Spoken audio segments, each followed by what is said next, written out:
She arrived in Salvation Ridge with nothing but a worn trunk and a past she wouldn't speak of. They called her a joke before she'd even opened her mouth.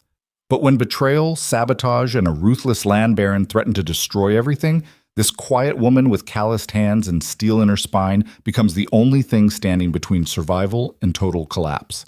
They thought she was just a cook. They were wrong. This is the story of Harper Lane, the woman nobody noticed until it was almost too late. If you're watching from somewhere across this world, drop a comment with your city name. I want to see how far Harper's story travels. And if you stay until the end, hit that like button, because what happens in part 5 will leave you speechless. Now, let's go back to where it all began. The stagecoach hit another rut, and Harper Lane's head knocked against the wooden frame hard enough to rattle her teeth. She didn't complain. Complaining had never gotten her anywhere worth going. Through the dust-caked window, the landscape rolled past in shades of brown and gray, endless stretches of scrub grass, distant hills that looked like they'd been beaten flat by the sun, and the occasional cluster of cattle too far off to count. This was the kind of country that broke people quietly, without drama, just wore them down until they stopped trying. Harper had seen worse. The driver, a man named Polk who smelled like tobacco and yesterday's whiskey, had tried making conversation for the first hour. He'd given up around mile 15 when all he got back were one-word answers and long silences. Now he just drove, occasionally spitting over the side and muttering to himself about the road. She didn't mind the quiet. Quiet was safe. The trunk at her feet held everything she owned. 2 dresses, a spare pair of boots that weren't quite worn through, a tin of needles and thread, a razor she kept sharp enough to shave with, and a leather-bound notebook she'd never let anyone read. Not much to show for 32 years of living, but it was hers, and that counted for something. She'd left Harrisburg 6 weeks ago. Before that, it was St. Louis. Before that, a mining camp in Colorado she didn't like to think about.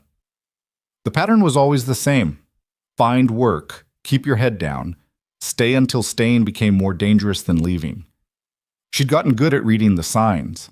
When a man's eyes lingered too long, when questions got too personal, when the safety of being invisible started to crack. Salvation Ridge wasn't a destination, it was just the next stop. The town came into view just after noon, shimmering in the heat like something half real. A main street of packed dirt, maybe 20 buildings total, most of them wood that had gone gray from weather and neglect. There was a general store, a bank that looked too big for a town this size, a church with a crooked steeple, and a saloon that seemed to be doing the best business of any establishment in sight. Men sat outside the saloon on a long bench, hats tilted low, watching the stagecoach roll in with the kind of interest that came from having nothing better to do. Polk pulled the horses to a stop in front of the general store, dust billowing up around the wheels. He climbed down with a grunt, then came around to unlatch the door. "Salvation Ridge," he announced, like she might have forgotten where she was going. "You sure about this, ma'am?" Harper stepped down, her boots hitting the dirt with a soft thud. The sun was brutal, pressing down on her shoulders like a physical weight. She adjusted her hat, a plain brown thing that had seen better days, and looked around. "I'm sure. Ain't much here for a woman alone." "There's work," Polk snorted. "If you say so." He hauled her trunk down from the back and set it in the street. "Need help carrying that somewhere?" "I can manage." He tipped his hat, still looking skeptical. "Good luck to you, then." The stagecoach rolled away, leaving her standing in the middle of the street with her trunk and the weight of a dozen stares. She could feel them. The men outside the saloon, a woman sweeping her porch across the way, a kid who'd stopped mid-run to gawk. She picked up the trunk. It was heavy, but she'd carried heavier. The saloon men didn't even try to be subtle. "Well, look at that," one of them drawled, loud enough to carry. "Fresh meat." Laughter rippled through the group. "Think she's lost?" another one said. "Nah, she's got to be here for Big Eddie. Heard he sent for a mail-order bride." More laughter, meaner this time. Harper kept walking. The general store was 10 yards away. She could make it 10 yards. "Hey, darlin'," one of them called. "You need help finding your way?" She didn't turn, didn't acknowledge them, just kept putting one foot in front of the other, trunk handles digging into her palms. "Guess she's deaf," someone muttered. "Or stuck up." The store's door was blessedly closed. She pushed through it, and the noise from outside cut off as the door swung shut behind her. Inside it was cooler. darker. The smell of flour and coffee and old wood settled around her like something familiar. A man behind the counter looked up from his ledger, late 50s, thinning hair, wire-rimmed glasses perched on a nose that had been broken at least once. "Help you?" he asked. Harper set the trunk down and rolled her shoulders, working out the strain. "I'm looking for the Holt Ranch." The man's eyebrows went up. "Holt Ranch? You got business out there?" "I was hired." That got his full attention. He set down his pencil and leaned forward, studying her with open curiosity. "Hired as what?" "Cook." For a moment he just stared, then he let out a low whistle. "Well, I'll be damned. Grayson actually did it." "Did what?" "Got himself a cook. We had a pool going on whether he'd find someone or just let the whole operation starve to death." He stuck out his hand. "Name's Porter. I run this place." Harper shook his hand. His grip was firm, businesslike.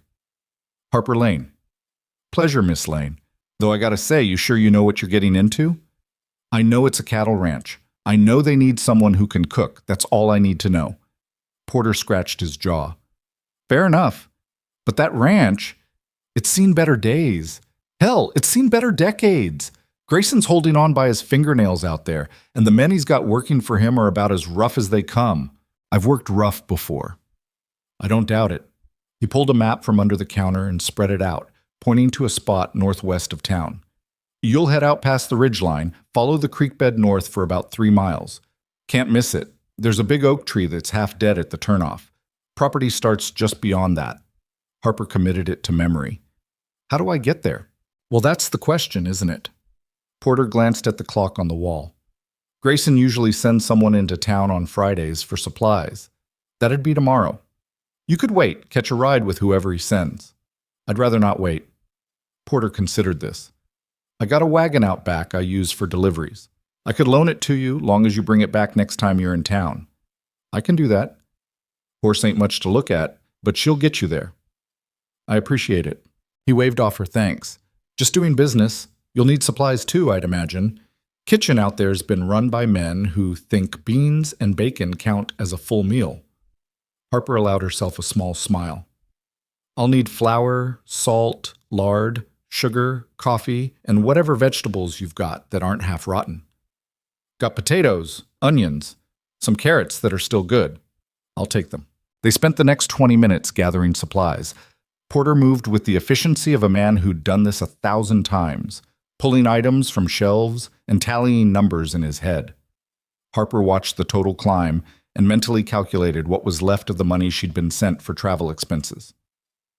"That'll be $8.40, Porter said finally.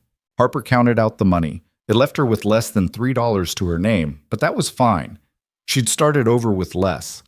Porter helped her load everything into the wagon, a rickety thing that looked like it might fall apart if you sneezed on it. But the wheels were solid, and the horse, a gray mare with kind eyes, seemed steady enough. "Her name's Betsy," Porter said, patting the mare's neck. "She's old, but she's reliable. Treat her decent, and she'll get you where you need to go." Harper ran her hand along Betsy's nose. The mare huffed softly. "We'll get along." "I'm sure you will." Porter stepped back, hands in his pockets. "Word of advice, Miss Lane. Don't let those men out there push you around. Grayson's fair, but he's got a lot on his mind, and the hands, well, they ain't used to having a woman around. They'll test you."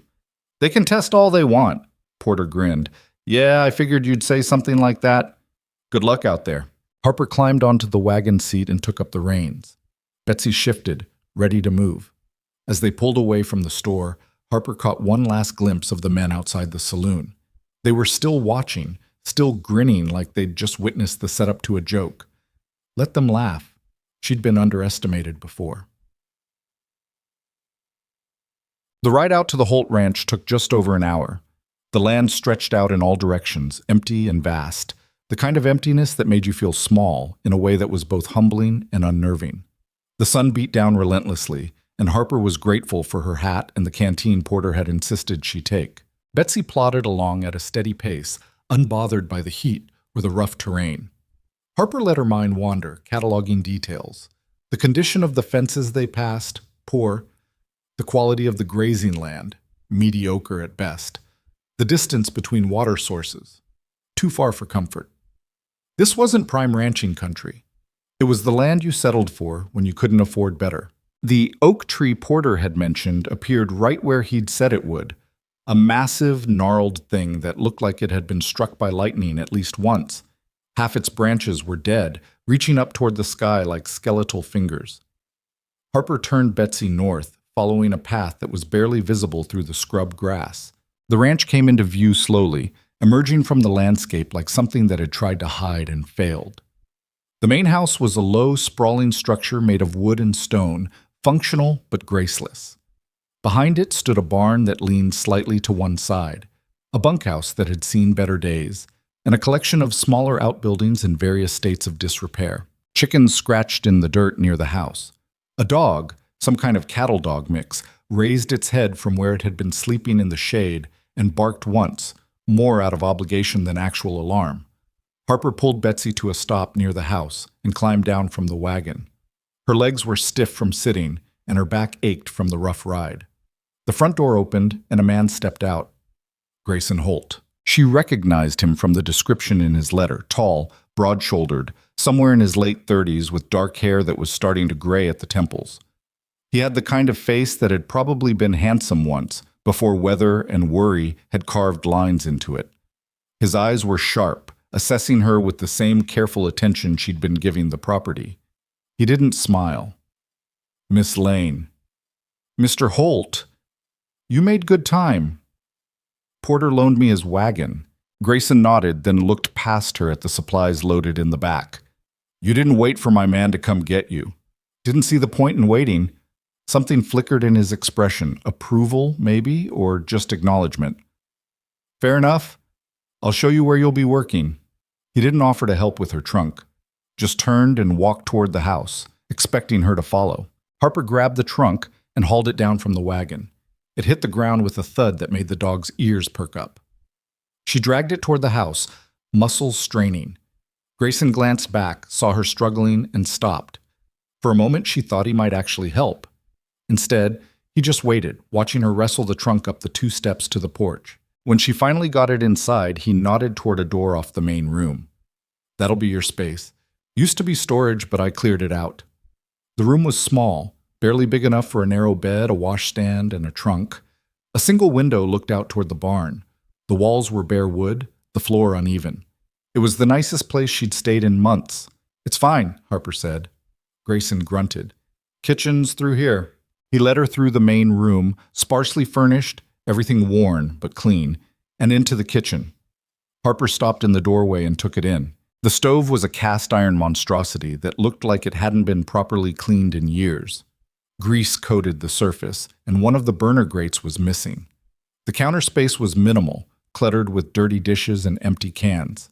Flour dusted every surface, mixed with what looked like mouse droppings. The smell was a combination of stale grease, spoiled meat, and general neglect. "We've been making do," Grayson said, his tone defensive. Harper walked to the stove and ran her finger along the edge. It came away black. "I can see that. My last cook left 3 months ago.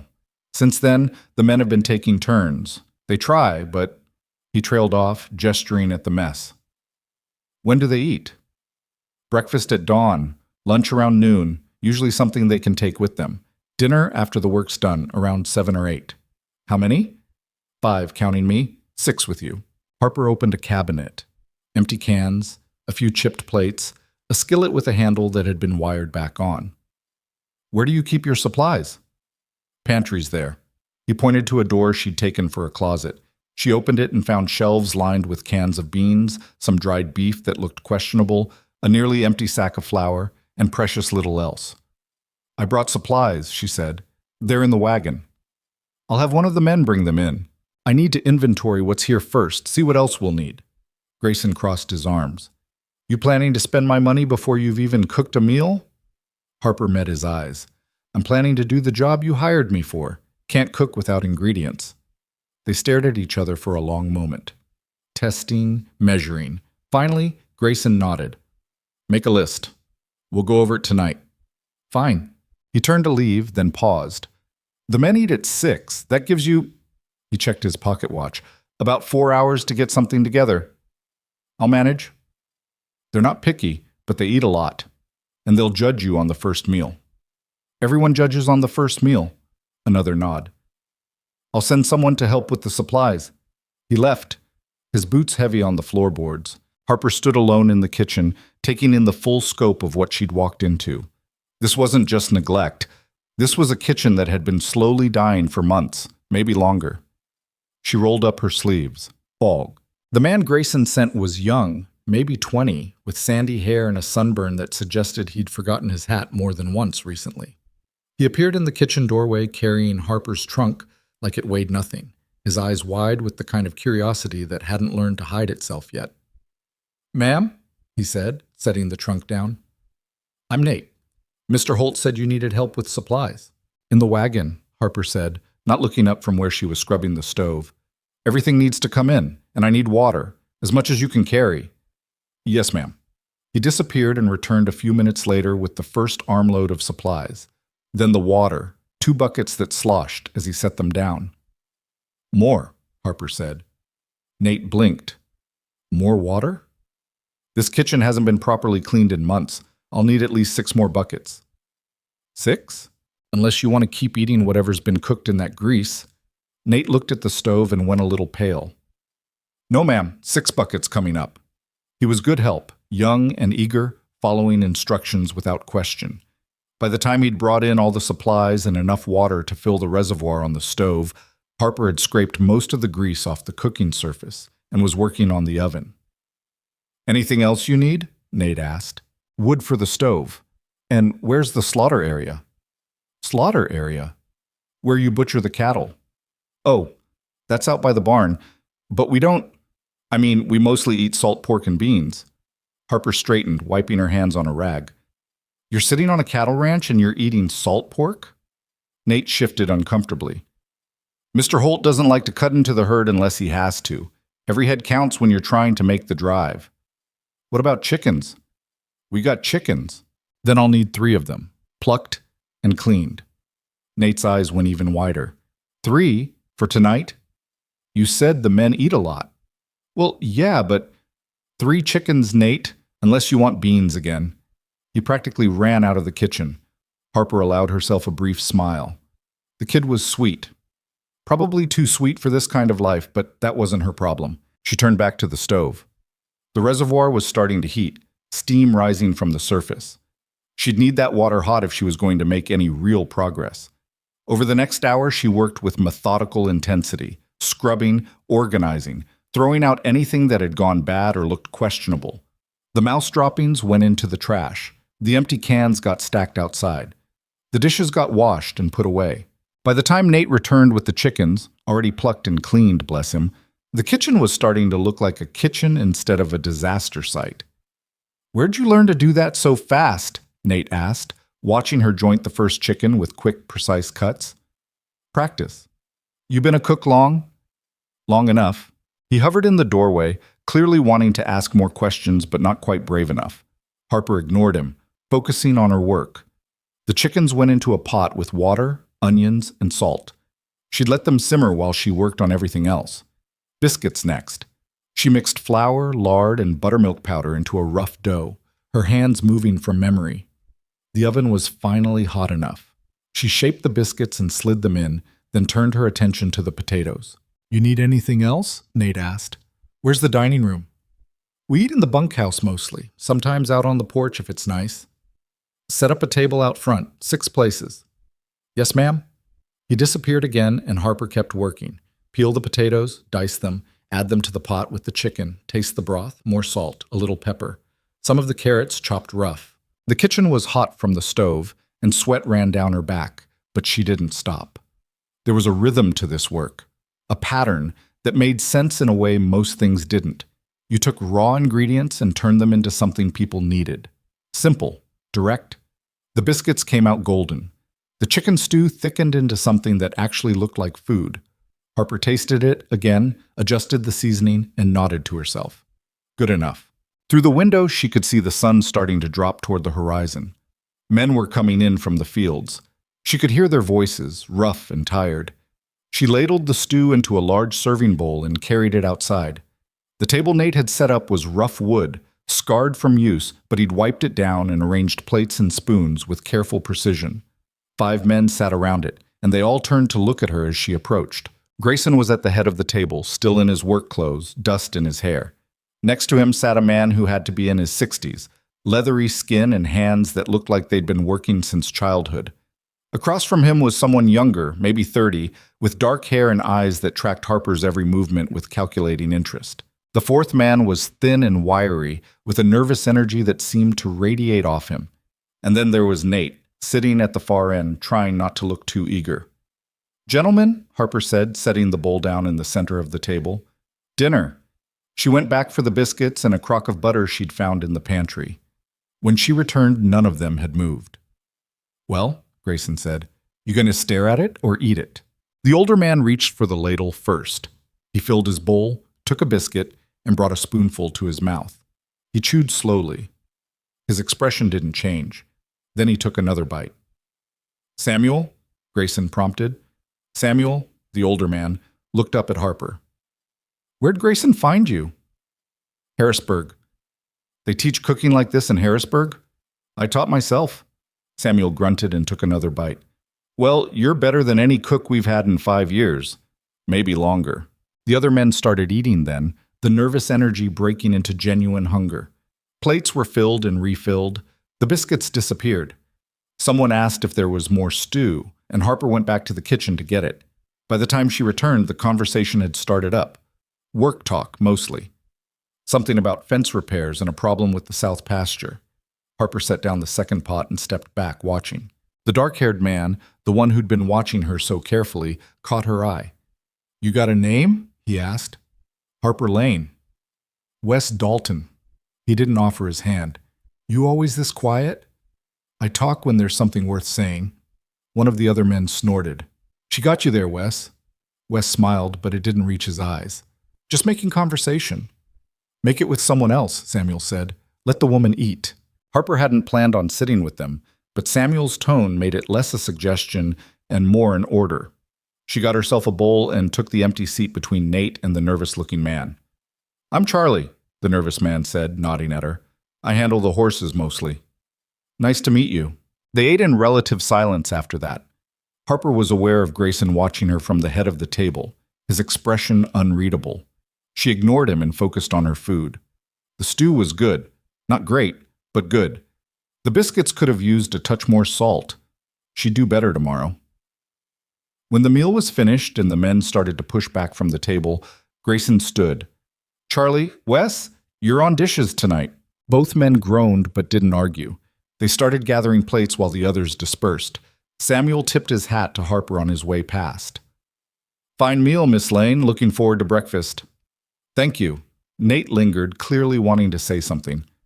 Harper raised an eyebrow. "That was really good," he said finally. "Best thing I've eaten in I don't know how long." "It was chicken and potatoes." "Yeah, but the way you made it." He trailed off, embarrassed. "Anyway, thanks." He hurried off before she could respond. Harper gathered the serving bowls and carried them back to the kitchen. Wes and Charlie were already there, filling the sink with water. They didn't look happy about it. "Just leave those," Wes said. "We'll get to them." Harper set the bowls down. "Make sure you scrub the pot properly. Stew residue will stick if you let it sit." "Yes, ma'am," Charlie said automatically. Wes just looked at her, that calculating expression back on his face. "You planning to tell us how to do everything around here?" "Just the things that matter." "And you think dishes matter?" "I think a clean kitchen matters, but you do what you want." She turned to leave, and Wes's voice followed her. "Must be nice coming in here and having everyone fall over themselves to thank you for doing the job you were hired for." Harper stopped, turned back. "You have a problem with me?" "No problem, just observing."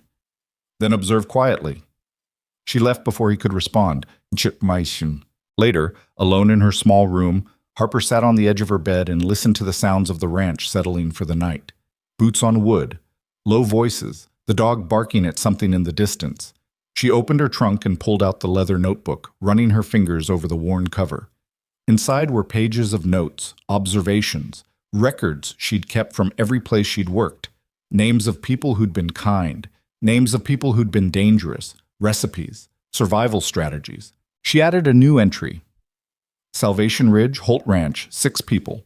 Kitchen was worse than expected. Men are typical. 1 sweet, Nate. 1 suspicious, Wes. 1 solid, Samuel. Grayson Holt is harder to read. Property is struggling. This won't be easy. She closed the notebook and tucked it back into the trunk, then lay down on the bed fully clothed. Through the window, stars were starting to appear, sharp and bright against the darkening sky. Tomorrow would bring more work, more tests, more judgment. But tonight, for the first time in weeks, Harper Lane had a roof over her head and a job that might actually last. She'd take it. She closed her eyes and let the exhaustion pull her under. Harper woke before dawn, her body trained to rise before the light. The room was cold, the kind of deep chill that settled into your bones during desert nights. She dressed quickly, splashed water on her face from the basin, and braided her hair back tight enough that it wouldn't fall loose during the day's work. The kitchen was dark when she entered, but she moved through it from memory now, lighting the lamp and getting the stove fired up. The wood caught quickly, and soon the iron was ticking with heat. She filled the coffee pot and set it on to boil, then pulled out the supplies she'd need for breakfast. Biscuits again. Eggs if the chickens had been productive. Salt pork? She'd found a decent piece in the pantry last night, wrapped in cloth and still good. She'd fry it crisp, use the fat for the eggs. Her hands moved without thought, mixing and measuring. This was the part of cooking most people didn't understand. It wasn't about following recipes or making things fancy. It was about rhythm, about knowing what needed to happen next without having to think about it. The coffee started to boil, filling the kitchen with a smell that was better than the reality of how it tasted. She'd need to talk to Grayson about getting better beans, but that could wait. Footsteps on the porch made her look up. The door opened and Samuel stepped in, hat in his hands, his weathered face creased with surprise. "You're up early," he said. "So are you." "Old habits." He moved to the coffee pot, then hesitated. "May I?" "It's your kitchen. Feels more like yours now." He poured himself a cup and took a sip, wincing slightly at the bitterness. "How long you been cooking?" "Long enough?" Samuel studied her over the rim of his cup. "You don't give much away, do you?" "Never saw the benefit in it." "Fair." He settled into a chair at the small table tucked in the corner of the kitchen. "Mind if I sit while you work? Gets lonely, being up before everyone else." Harper considered this. She didn't mind silence, but there was something about Samuel that felt safe, solid, like a man who'd learned when to talk and when to keep his mouth shut. "Suit yourself." They worked in comfortable quiet for a while, Harper mixing biscuit dough while Samuel sipped his coffee. Outside, the sky was starting to lighten, stars fading into gray. "You know what you walked into here?" Samuel asked finally. Harper's hand stilled. "A struggling ranch. That's putting it kindly." Samuel set down his cup. "I've been with Grayson for 15 years, watched his father run this place into the ground with bad decisions and worse luck. When the old man died, Grayson inherited debt and dried up grazing land and a reputation for being cursed." "You don't believe in curses." "No, ma'am. I believe in poor planning and pride." He paused. "But I also believe in Grayson. He's trying to turn this place around, make something of it. Problem is, he's running out of time." Harper shaped the biscuits and laid them in the pan. "How much time?" "That's not my story to tell. But if you're smart, and I think you are, you'll keep your eyes open. Things around here aren't always what they seem." Before Harper could respond, more footsteps sounded outside. The door swung open and Nate stumbled in, hair sticking up at odd angles, still pulling his suspenders over his shoulders. "Morning," he mumbled, heading straight for the coffee. "You look half dead," Samuel observed. "Feel half dead. Charlie snores like a damn sawmill." "Language," Samuel said mildly. "Sorry, Miss Lane." Harper slid the biscuit pan into the oven. "I've heard worse." Nate grinned at that, suddenly looking more awake. "Yeah, but Samuel's got this thing about manners around ladies." "Miss Lane's not a lady," Samuel said. "She's a working woman. There's a difference." "I'll take that as a compliment," Harper said. It was meant as one. The other men filtered in over the next 20 minutes. Charlie with his nervous energy already ramped up despite the early hour. Wes looking like he'd rather be anywhere else. And finally Grayson, his hair wet from washing, his shirt buttoned wrong. Harper noticed but didn't say anything. Not her business if the man couldn't dress himself properly. She served breakfast at the big table outside again. The morning air was cold but clear, and the men seemed to prefer eating under the sky. Biscuits, fried eggs, crisp salt pork, and coffee that was at least hot, if not good. The men ate like they were afraid someone might take it away.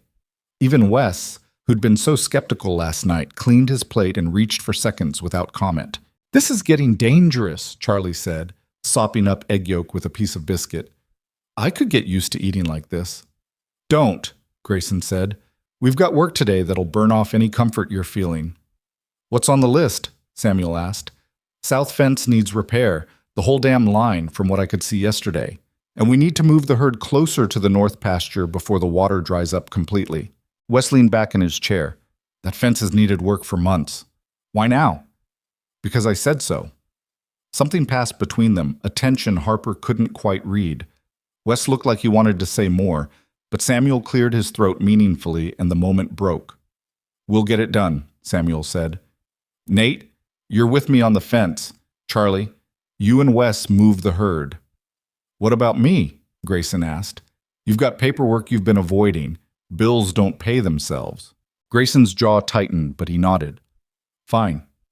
They scattered after breakfast, leaving Harper with a table full of dirty dishes and a kitchen that needed attention. She gathered the plates, carried them inside, and started heating water for washing. The kitchen was hers now, completely hers. For the first time in weeks, maybe months, she felt something close to settled. She was elbow deep in dishwater when she heard it, a loose board creaking under her foot near the far wall. She'd noticed it yesterday, but had been too busy to investigate. Now, with the kitchen quiet, it caught her attention again. Harper dried her hands and knelt down, pressing on the board. It shifted, more give than there should be. She worked her fingers under the edge and lifted. Underneath was a gap, maybe 6 inches deep, carved into the floor joists. And inside that gap was a leather-bound ledger, dusty and worn. Harper pulled it out carefully and opened it. Numbers. Columns of numbers in neat handwriting, dates going back 3 years. Expenses. Income. Debts. Her stomach went cold as she read. The ranch was bleeding money. Had been for years. Payments missed, loans extended, creditors circling. The most recent entries showed amounts so far in the red that Harper had to read them twice to make sure she wasn't misunderstanding. Grayson Holt wasn't just struggling, he was drowning. "What are you doing?" Harper's head snapped up. Grayson stood in the doorway, his expression somewhere between angry and panicked. She held up the ledger. "Found this under the floor." "That's private." "It was hidden in the kitchen. My kitchen." Grayson crossed the room in 3 strides and snatched the ledger from her hands. "You had no right." "I had every right. You expect me to work here. I need to know if you can actually pay me." "I'll pay you." "With what?" "According to those numbers, you can barely pay for the supplies I bought yesterday." Grayson's face went dark. "That's none of your concern." "It is if this place goes under in a month and I'm out on the street again." They stared at each other, the ledger clutched in Grayson's hands like evidence of a crime. His jaw worked like he was chewing words he didn't want to spit out. Finally, he exhaled hard and sat down at the small kitchen table. "It's bad." Harper stayed where she was. "How bad?" "Bad enough that I might lose everything by autumn if I can't make the cattle drive work." He opened the ledger, staring at the numbers like they might change if he looked hard enough. "My father left me with debt I didn't know about. Loans he took out against the property. Promises he made to people who are now demanding payment." "Who's the biggest creditor?" "Woman named Evelyn Cross. Owns the ranch to the east, controls most of the cattle routes through the valley. She's been buying up land around here for years, squeezing out anyone who can't keep up." Harper pulled out a chair and sat across from him. "What does she want?" "My land, the water rights that come with it. She's already got control of the northern routes. If she gets mine, she'll own the whole valley's cattle trade." "Can you sell to someone else?" "No one else is buying, and even if they were, this land is all I have. It's—" He trailed off, something vulnerable crossing his face. "It's all I am." Harper understood that. She'd never owned land, never had anything she couldn't carry on her back, but she understood the weight of it, the way a place could define you even when it was killing you. "What's your plan?" she asked. "Make the drive. Get the cattle to market before Cross can strangle my access routes. If I can bring in enough money, I can pay down the worst of the debt and buy myself time to rebuild. And if you can't make the drive?" Grayson closed the ledger. "Then this conversation doesn't matter because there won't be a ranch to cook for." He stood and tucked the ledger under his arm. At the doorway, he paused. "I'm sorry you saw that, and I'm sorry for how I reacted. But I need you to understand, this place is hanging on by threads. I can't afford mistakes, can't afford people knowing how bad it really is. I won't tell anyone." "Why not?" Harper considered this. "Because it's not my story to tell, and because I've been in tight spots before. Sometimes the only way through is to keep your head down and work." Something shifted in Grayson's expression. Not quite trust, but maybe the beginning of it. "Thank you." He left and Harper turned back to the dishes. Her hands were shaking slightly, adrenaline from the confrontation still working through her system. She'd walked into more than a cooking job. She'd walked into a disaster waiting to happen. The smart thing would be to leave, cut her losses, take what pay she could get, and move on before everything collapsed. But Harper had stopped doing the smart thing years ago. She finished the dishes and started planning lunch. Over the next 2 weeks, Harper settled into the rhythm of the ranch. Up before dawn, coffee brewing before the men stumbled in. Breakfast that got more elaborate as she figured out what they liked and what they needed. Eggs every morning, but she varied how she cooked them. Biscuits gave way to flapjacks some days, cornbread others. She made gravy that Samuel declared was worth dying for, and she learned that Nate had a sweet tooth she could exploit with a little molasses. The kitchen transformed under her hands. She scrubbed every surface until it gleamed, organized the pantry with ruthless efficiency, and bullied Grayson into buying proper supplies when he went to town. The stove, once a grease-coated nightmare, now heated evenly and reliably. The men noticed. "This place doesn't even look like the same room," Charlie said one morning, standing in the doorway with his hat in his hands. "Feels different too." "Feels clean," Harper said, not looking up from the bacon she was frying. "Yeah, that." Even Wes, who'd been watching her with barely concealed suspicion since day one, couldn't deny the change. He didn't compliment her directly, but she caught him running his hand along the now spotless counter with something like approval. The men started lingering after meals, especially breakfast. Samuel would nurse his coffee and talk about the work ahead. Nate would offer to help with dishes, which Harper always refused but appreciated. Even Charlie, who never seemed to stop moving, would slow down long enough to sit and be still. It became something none of them talked about, but all of them felt.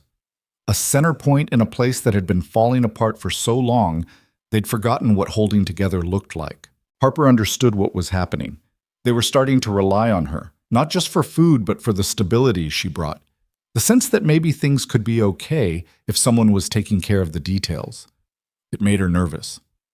One afternoon, she was in the pantry taking inventory when she heard voices outside the kitchen. Wes and someone she didn't recognize, their conversation low but intense. "Told you, I'm working on it.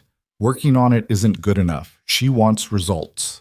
"It's not that simple. Holt's got his guard up. And that woman, the cook, what's she got to do with anything?"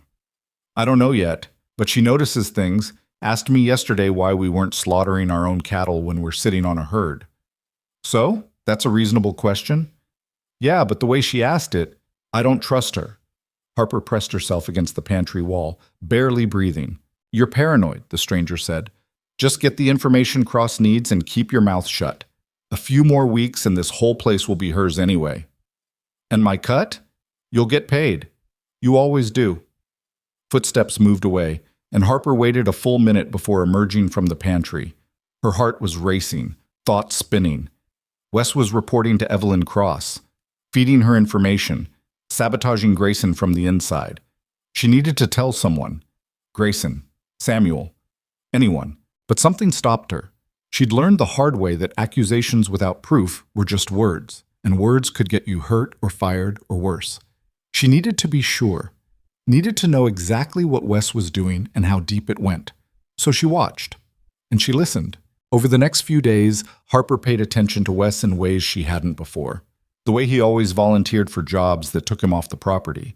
The way he asked questions about Grayson's plans that seemed casual but weren't. The way he disappeared sometimes in the evenings, riding out and not coming back until after dark. She also noticed the tension between him and Samuel. The older man clearly didn't trust Wes, though he never said it outright. Just small things, cutting Wes off when he asked too much, assigning him work that kept him away from sensitive operations. Samuel knew something was wrong. He just didn't know what. Harper was in the kitchen one evening preparing dinner when Nate burst through the door. His face was white, eyes wide with pain or shock or both. "Miss Lane, what happened?" "Fence broke. I fell. My leg." He collapsed before he could finish, and Harper caught him before his head hit the floor. She lowered him down carefully, already assessing. His left leg was bent at an angle that made her stomach turn. "Don't move," she said, her voice calm despite the adrenaline flooding her system. "Where are the others?" "Still out, south pasture. I need you to stay still. Can you do that?" Nate nodded, his breathing shallow and fast. Harper had never had formal medical training, but she'd patched up enough injuries in enough places to know the basics. Broken leg? Definitely. Possibly a bad break. She needed to stabilize it before the bone shifted and made things worse. She grabbed a clean kitchen towel and folded it into a pad. "This is going to hurt." "It already hurts." "It's going to hurt more." She placed the pad under his knee and gently straightened the leg, ignoring Nate's sharp cry of pain. Then she grabbed 2 wooden spoons from the drawer and used them as splints, binding them with strips of cloth torn from an old apron. By the time she was finished, Nate was crying silently, tears running down his face. Harper fetched him water and made him drink. "You did good," she said. "Breathe through it." "The fence?" "Someone cut it, Miss Lane. The rail was sawed halfway through. I saw it before I fell." Harper went very still. "You're sure?" "Yes, ma'am. Clean cut right through the support. Someone wanted it to break." Boots thundered on the porch, and then Samuel was there, taking in the scene with sharp eyes. "What in hell?" "Broken leg," Harper said. "He needs a doctor." "Closest doctor is in town. Hour ride." "Then you'd better hurry." Samuel knelt next to Nate, his weathered face tight with concern. "Can you ride?" "Not like this." "We'll get the wagon." Samuel looked at Harper. "You did this?" She nodded. "Good work." He stood and bellowed out the door. "Charlie! Get the wagon hitched, now!" The next 20 minutes were controlled chaos. They got Nate into the wagon bed as carefully as possible. Samuel at the reins. Grayson appeared from somewhere, took one look at Nate, and went white. "What happened?" "Fence broke," Samuel said shortly. "Taking him to town." "I'm coming with you." "No. You stay here and figure out why that fence broke in the first place." Samuel didn't wait for an argument. He snapped the reins and the wagon lurched forward, Nate gritting his teeth against the pain. Harper stood on the porch watching them disappear down the road. Behind her, she heard Grayson's voice, low and dangerous. "Where's Wes?" "Don't know," Charlie said. "Haven't seen him since this morning." "Find him." Charlie took off at a run. Grayson turned to Harper. "You stabilized his leg?" "Best I could." "Where'd you learn that?" "Mining camp in Colorado. Saw enough broken bones to pick up a few things."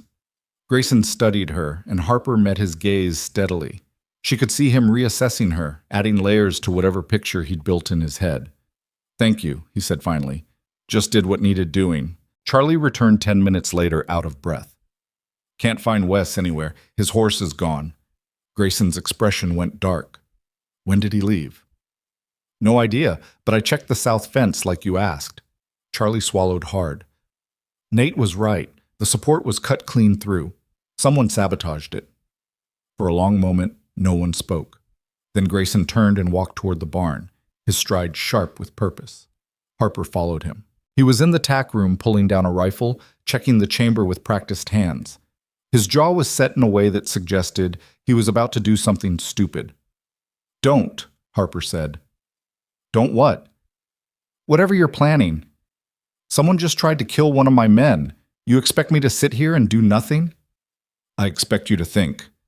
You go riding out there looking for revenge, you'll give whoever did this exactly what they want." "And what's that?" "An excuse. A reason to call you violent, unstable. Someone who can't be trusted with land or cattle or anything else." Harper stepped closer. "You think Evelyn Cross is behind this?" Grayson's hand stilled on the rifle. "How do you know about Cross?" "I hear things, and I know Wes has been meeting with someone. Someone who's been asking about your operations, your plans. Wes. Grayson said the name like a curse. How long have you known? Few days. I wasn't sure until now. And you didn't think to tell me? I needed proof. Now you've got it. Grayson set down the rifle and braced his hands on the workbench. His shoulders were tight with tension, anger radiating off him in waves. He's been working for me for 2 years, ate at my table, took my pay. His voice was raw, and the whole time he was selling me out.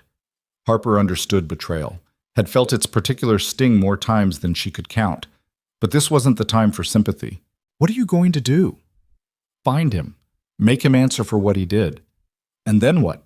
You beat him bloody. He runs straight across and tells her you assaulted him. She uses it to paint you as dangerous, maybe even gets the law involved. You lose the ranch without her having to do anything else. Grayson turned to face her. So I just let him walk away? No, you let him think he walked away. Then you figure out exactly what he told Cross and use it against her. How? Harper had been turning this over in her mind since she'd overheard that conversation. Wes thinks you're weak, thinks this place is falling apart. If he's reporting that to Cross, she's building her strategy around bad information. Let her keep thinking that. Let her get overconfident. While I do what? Survive. Make the drive. Prove you're stronger than she thinks. Grayson looked at her for a long moment. You're smarter than you let on. Most people are. They just don't get the chance to show it. He almost smiled at that. Almost. The sound of the wagon returning pulled them both outside. Samuel had made good time. The doctor must have been in town already. He climbed down, looking exhausted. Doc says the leg's broken clean. Said it properly. Wrapped it up. Nate's going to be laid up for weeks, but he'll heal. He's staying in town? Grayson asked. Tonight, at least. Doc wants to watch him. Samuel's eyes found Harper. He told the doc you saved his life. Said if you hadn't stabilized the leg when you did, he might have bled out internally. Harper shook her head. I just stopped it from getting worse. That's the same thing as saving a life, far as I'm concerned. Samuel pulled off his hat and wiped his forehead. Now someone want to tell me what's going on? Because Charlie said something about sabotage. Grayson filled him in. The cut fence, Wes's disappearance, Harper's suspicions about Cross. Samuel listened without interrupting, his face growing harder with each detail. When Grayson finished, Samuel was quiet for a long time. Then he spat in the dust. Should have known. Boy always had that look about him. What look? Harper asked. The look of someone who's only out for himself. I tried to tell you, he said to Grayson. When you hired him, I said he felt wrong. I needed the help. And now you've got a spy and a traitor. Samuel shook his head. What's done is done. Question is what we do next. We keep working, Grayson said. We don't give Cross the satisfaction of seeing us fall apart. And Wes? Let him run. He's not worth the trouble. Samuel looked surprised, but nodded slowly. You're thinking clearer than I expected. That's Miss Lane's doing. She's got a head for this kind of thing. Both men turned to look at Harper, and she felt the weight of their attention like something physical. She'd spent so long trying to stay invisible, to not be noticed or needed, and here she was, suddenly essential. I should get back to dinner, she said, retreating toward the kitchen. Behind her, she heard Samuel's low voice. Where'd you find her anyway? Harrisburg, Grayson said. Answered an advertisement I placed in the paper. Best decision you've made in years. Harper closed the kitchen door before she could hear Grayson's response. Her hands were shaking, reaction from the adrenaline, from the confrontation, from the slow realization that she was becoming part of something she hadn't planned on. She took a breath, then another. Then she went back to work, because that was what she knew how to do. Dinner that night was quiet. Just Harper, Grayson, Samuel, and Charlie. The empty places at the table felt like accusations. Nate in town with a broken leg. Wes gone, his betrayal hanging in the air like smoke. But the food was good. Harper had made a beef stew with the last of the decent meat, rich and thick with vegetables. Fresh bread, butter, coffee that was slightly better than usual. They ate without talking much, exhaustion settling over all of them. When the meal was done and the dishes cleared, Harper retreated to her small room. She pulled out her notebook and added a new entry. Nate injured, sabotage confirmed. Wes is working for Cross, fled when discovered. Grayson knows about the ledger now. The ranch is holding together, but barely. Everything depends on the cattle drive. If that fails, this all falls apart. She paused, pen hovering over the page. I should leave. This isn't my fight. But even as she wrote it, she knew she wouldn't go. Not yet. Not while there was still something worth staying for. The morning after Nate's injury, Harper woke to the sound of raised voices outside. She dressed quickly and stepped onto the porch to find Grayson and Samuel standing near the barn, facing a woman Harper had never seen before. The woman sat astride a black horse that looked like it cost more than everything Harper owned combined. She was maybe 40, with dark hair pulled back in a severe knot and a riding outfit that was more fashion than function. Her face was handsome in a cold way, the kind of beauty that came with sharp edges and sharper intentions. Evelyn Cross. Had to be. I heard about your accident, Cross was saying, her voice carrying across the yard. Such a terrible thing.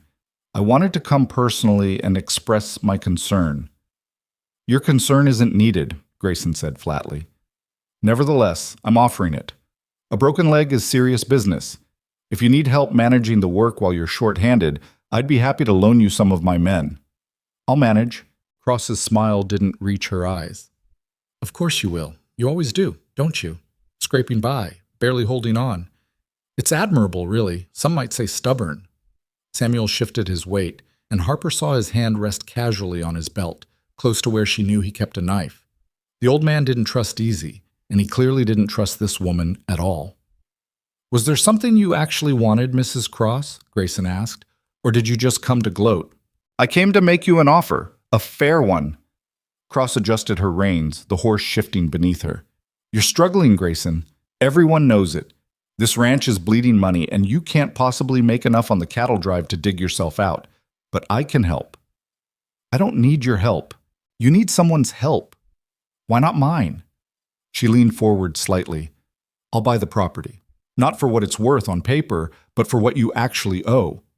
I'll clear your debts, give you enough to start fresh somewhere else, somewhere that isn't killing you inch by inch. The silence that followed was thick enough to cut. Harper watched Grayson's face, saw the muscle jumping in his jaw, the way his hands clenched at his sides. No, he said. Don't be hasty. I said no. Cross's expression hardened. You're making a mistake. I'm offering you a way out.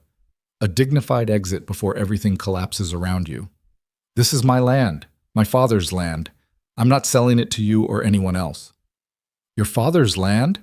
Cross laughed, sharp and humorless. Your father nearly destroyed this place. The only reason it still exists is because banks kept extending him credit he had no business getting. And now that debt is yours, and you think what? Pride will pay it off? I think my business is my own. Not when it affects the entire valley's cattle trade. It isn't. Cross straightened in her saddle. I control the northern routes. I have agreements with every major buyer between here and Kansas City.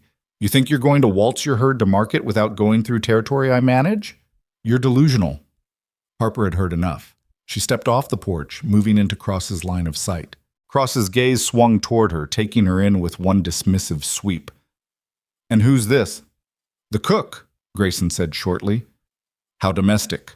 Cross's tone suggested cooking ranked somewhere below mucking stalls. Does she speak, or just stand there? I speak when there's something worth saying, Harper said evenly. Something flickered in Cross's eyes. Surprise, maybe, that the hired help would talk back. Charming. Tell me, cook, do you always involve yourself in business that doesn't concern you? I work here. That makes it my concern. You work here for now. But when this place fails, and it will fail, where will you go? Back to wherever Grayson found you, I imagine. Another ranch, another kitchen. Women like you are replaceable. Harper had been called worse by better people. She kept her face neutral, her voice calm. Maybe. But men like Mr. Holt aren't. Neither are ranches like this one. You can buy land, Mrs. Cross, but you can't buy what it means to the people who work it. Cross stared at her for a long moment, then smiled. It wasn't a pleasant expression. You have no idea what you're talking about, but I admire the loyalty, misplaced as it is. She turned her attention back to Grayson. My offer stands for 1 week. After that, the terms get considerably less favorable. Think about it. Think about whether your pride is worth losing everything. She wheeled her horse around and rode off, dust kicking up behind her. No one spoke until she was out of sight. Then Samuel spat in the dirt. That woman's poison. She's also right, Grayson said quietly. She controls the routes. If she wants to, she can make the drive impossible. Then we find another way, Samuel said. There is no other way. Every path to market goes through land she owns or has agreements on.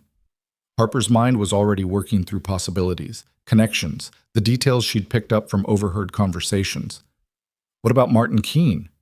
Both men looked at her. Who? Grayson asked. Martin Keene, rancher to the west. I heard Charlie mention him last week. Said Keene's got access routes that bypass Cross's territory. Keene and I aren't exactly friendly, Grayson said. Why not? Old dispute. His cattle got into my water supply a few years back, caused some damage. We had words. It didn't end well. Samuel rubbed his jaw. Still, the girl's got a point. Keene might be our only option if Cross is serious about blocking us. Keene won't help me, not after... Grayson stopped himself. It doesn't matter. That bridge is burned. Then rebuild it, Harper said. Swallow your pride and ask. You don't know what you're asking. I know you don't have much choice. Grayson looked at her, something between frustration and grudging respect in his expression. You always this direct? Only when it matters. He turned away, staring out at the hills. I'll think about it. That was as close to agreement as Harper was going to get. She headed back to the kitchen, aware of Samuel watching her go. Inside, she started preparing bread dough, her hands working automatically while her mind spun through what she'd just witnessed.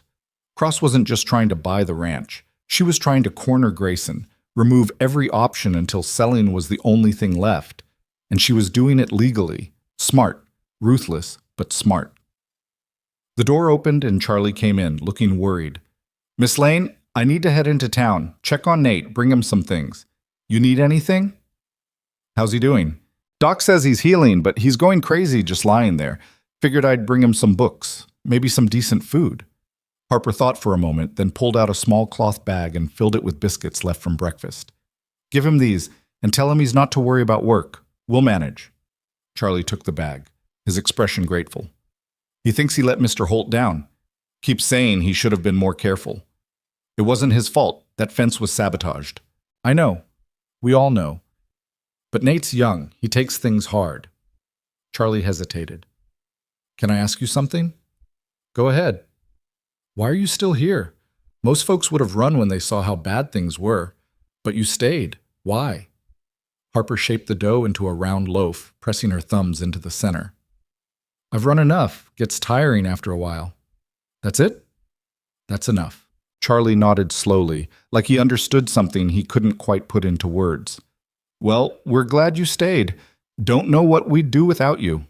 He left, and Harper was alone again with her thoughts and the rhythmic work of her hands. The bread rose slowly in the warmth of the kitchen, and outside the sun climbed higher, burning off the morning chill. 3 days later, a man Harper didn't recognize showed up at the ranch. He wore a suit that had seen better days and carried a leather satchel that looked official. Samuel intercepted him before he reached the house. Harper watched from the kitchen window as they talked, Samuel's posture growing more tense with each word. Finally, Samuel turned and called for Grayson.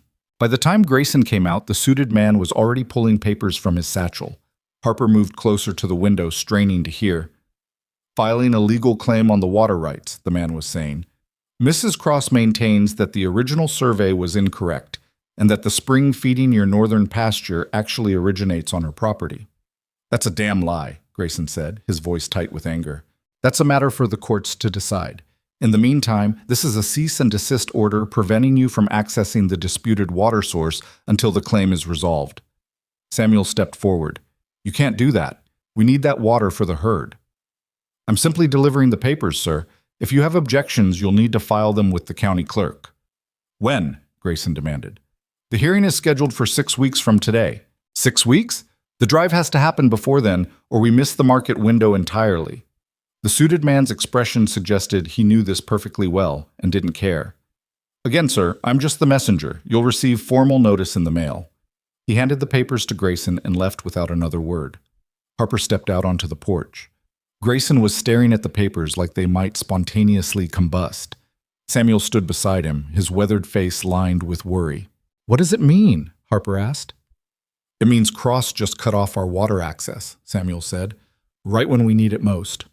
Grayson crumpled the papers in his fist. She's been planning this. Probably had surveyors out there months ago building a case, and now she waits until the perfect moment to file. Can you fight it? With what? Legal battles cost money I don't have, and even if I did, 6 weeks is too long. The herd can't wait that long. Harper descended the porch steps. What if you move them? Where? That spring is the only reliable water source for the northern grazing land. Then move them south or west, anywhere with water. The south pasture's nearly tapped out, and the west land belongs to... Grayson stopped. Keene. Right. I told you, that's not an option. It is if you ask. You're not listening. Keene hates me. He wouldn't give me water if I was dying of thirst. Samuel cleared his throat. Actually, he might, if someone else asked. Both Harper and Grayson looked at him. Keene's dispute was with you, Samuel continued. Never had a problem with the rest of us. And he's always been partial to people who speak straight. No games, no politics. You think he'd help if Harper asked? Grayson sounded skeptical. I think it's worth trying. What's the worst that happens? He says no, and we're right where we are now. Grayson looked at Harper. You willing to do that? She'd been thinking about this possibility since Cross's visit, running through scenarios and outcomes. Going to see Keene meant inserting herself into ranch business in a way that went far beyond cooking. It meant becoming visible, becoming known, the kind of known that could follow you. But the alternative was watching everything collapse. I'll go, she said. You don't know what you're agreeing to. Keene's not. He's difficult. And if Cross finds out you went to him, she'll come after you too. Let her try. Something shifted in Grayson's expression. Respect, maybe. A recognition of someone who understood how to survive when survival meant taking risks. Samuel will go with you, he said. I can go alone. No. You can't. His tone left no room for argument. Keene might be more inclined to listen to you, but he won't respect you showing up without backup. Samuel goes, That's not negotiable. Harper nodded. When? Tomorrow. First light. The sooner we know if this is possible, the sooner we can plan. That night, Harper lay awake long past midnight, staring at the ceiling of her small room. Through the walls, she could hear the sounds of the ranch settling, wood creaking, wind rattling the shutters, the distant lowing of cattle. She thought about all the places she'd run from, all the reasons she'd had to leave.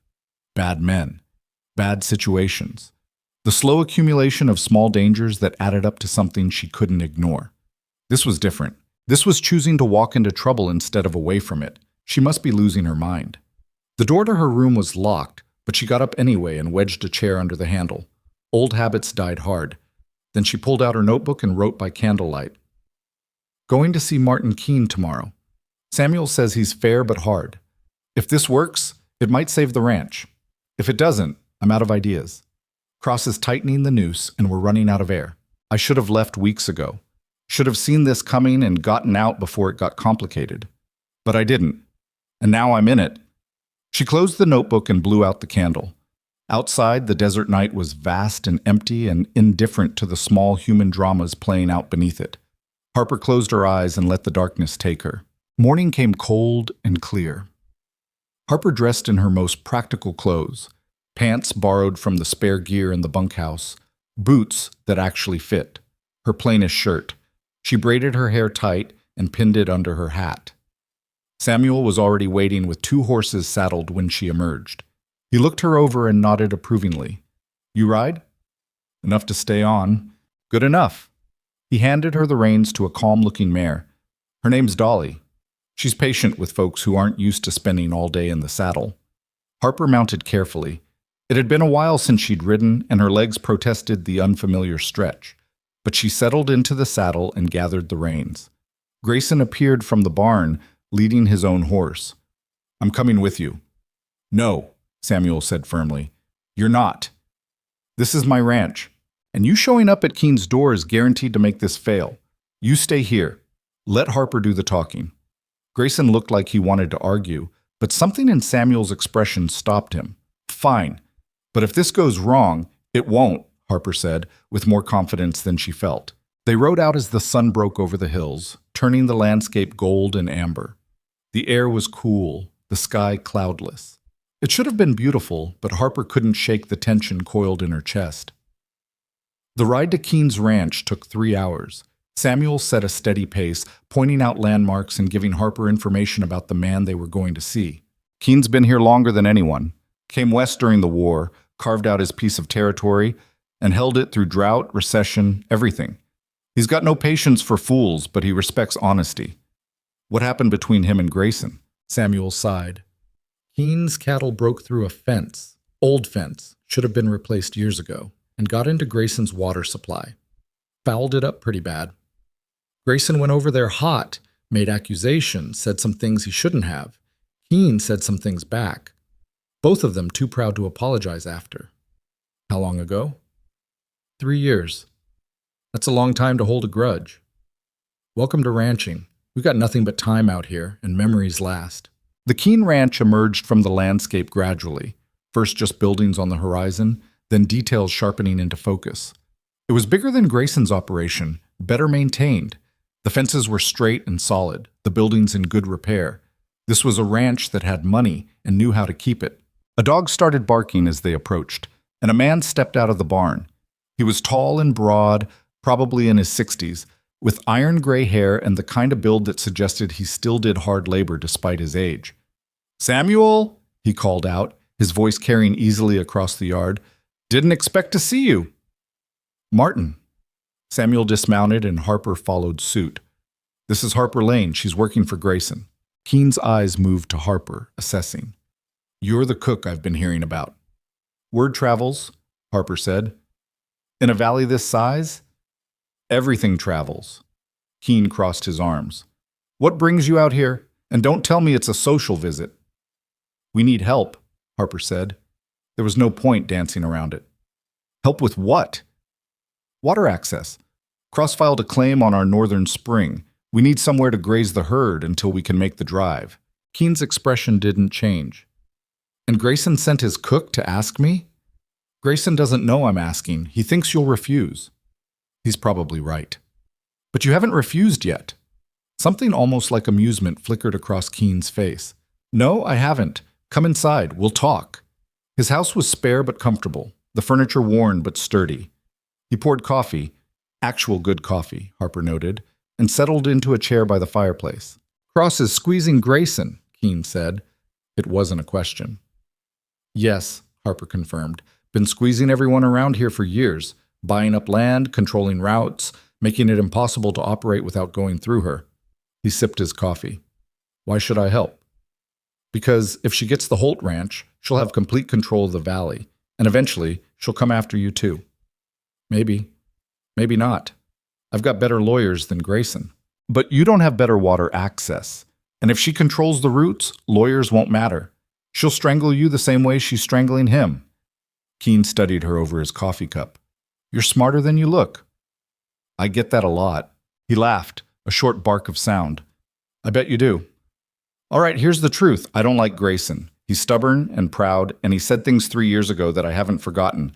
But I like Cross even less. Woman's got no respect for how things are done out here. Thinks money and lawyers can replace actual work." "So you'll help?" "I'll consider it. What exactly are you asking for?"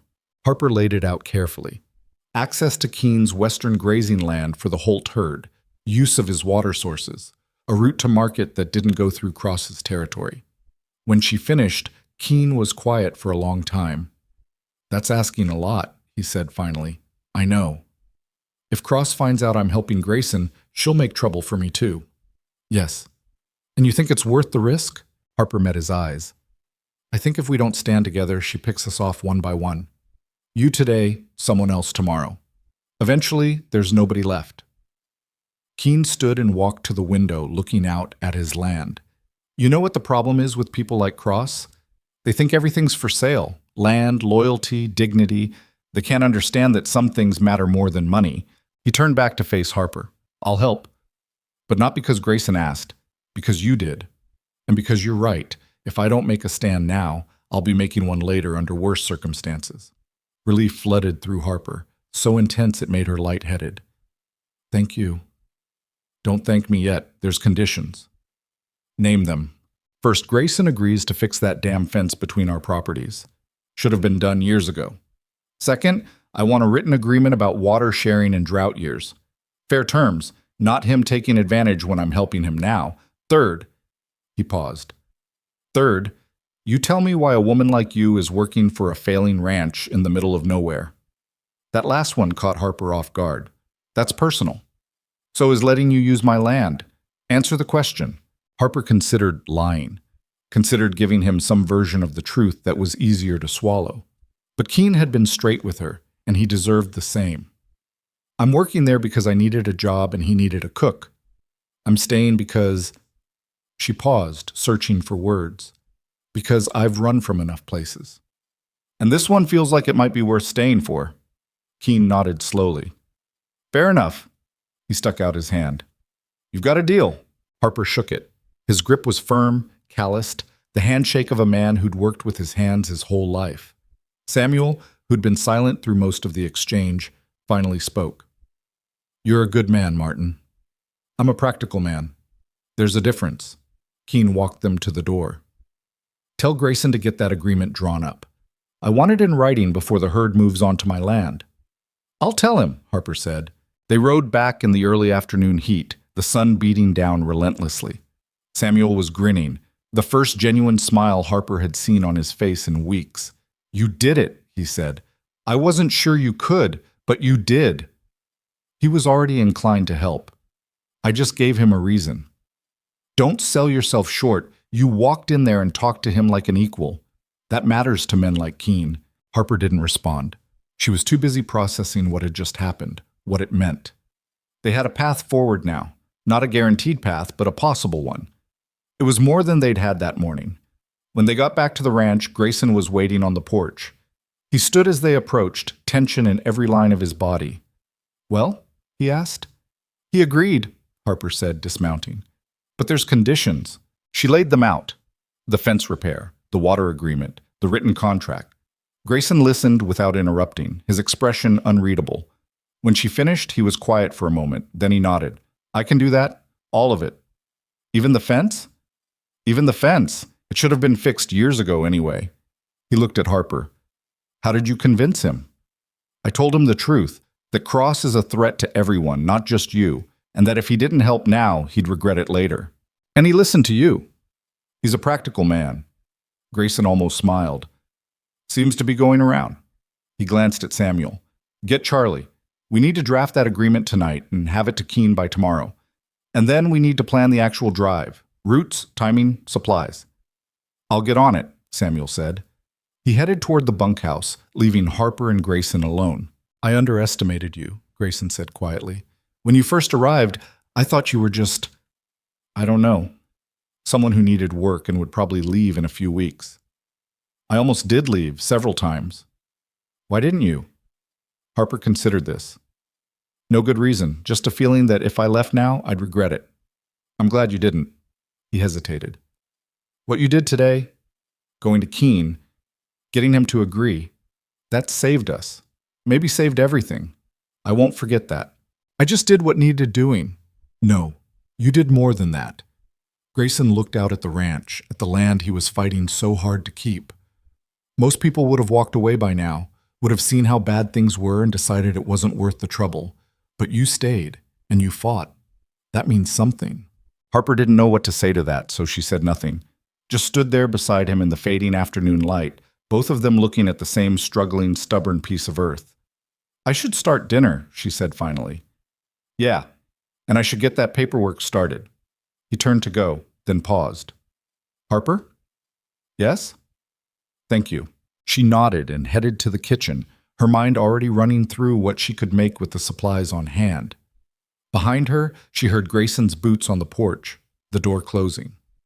Inside the kitchen, Harper stood for a moment in the quiet. Her hands were steady as she started pulling out ingredients, but her heart was racing. She'd just committed herself to this place in a way she hadn't fully intended. There was no walking away now. If the ranch failed, she'd fail with it. If Cross came after Grayson, she'd be in the crossfire. It was the opposite of every survival instinct she'd developed over years of running, but somehow it felt right. She started chopping vegetables for stew, the knife moving in practiced rhythm. Through the window, she could see the last of the day's light painting the hills gold and red. Beautiful, in the way that hard country could be when you stopped running long enough to actually see it. Tomorrow would bring new problems. Cross wouldn't take Keen's help lying down. The legal battle over the water would continue. The drive itself would be dangerous, complicated, a dozen things that could go wrong. But tonight, they had a plan. And sometimes, that was enough. The agreement with Keen was signed and delivered within 2 days, Grayson writing out himself with the paperwork. He came back looking lighter somehow, like a weight had been lifted even though Harper knew the real work hadn't even started yet. But Cross didn't wait long to respond. Harper was in the kitchen 3 mornings later when she heard horses approaching.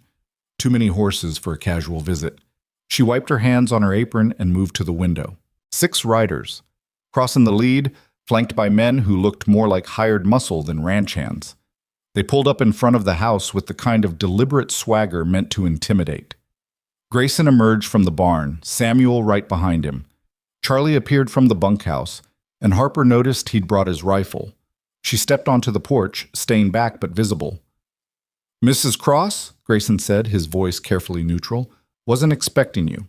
I'm sure you weren't." Cross dismounted, her movements precise and controlled. "I heard the most interesting rumor, something about you and Martin Keen becoming friends again. Care to explain?" "Nothing to explain. We settled our differences." "How convenient. And I suppose it's just coincidence that this reconciliation happened right after my legal claim on your water access?"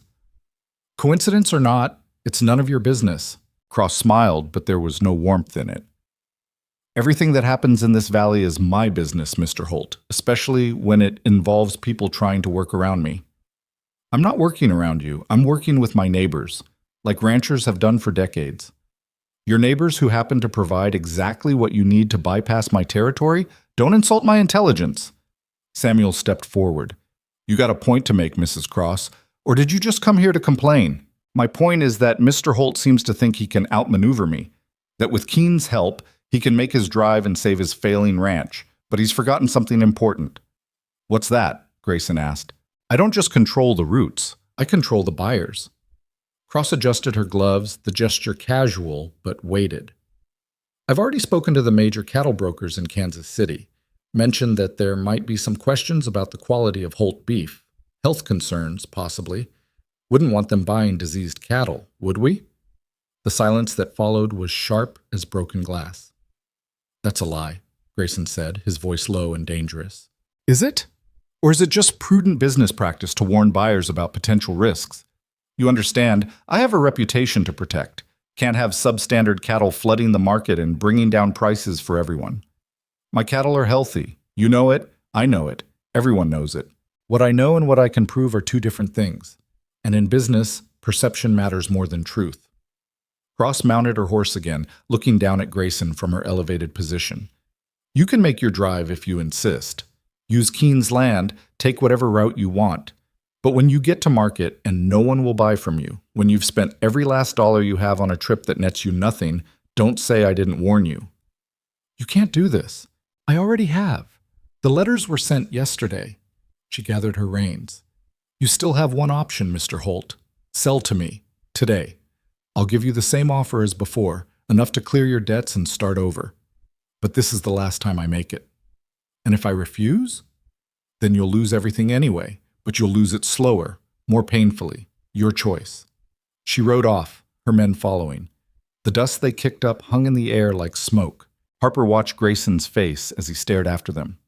She saw the moment the full weight of what Cross had done settled on him, saw his shoulders drop, his jaw clench, the hope that had been building over the past few days drain away.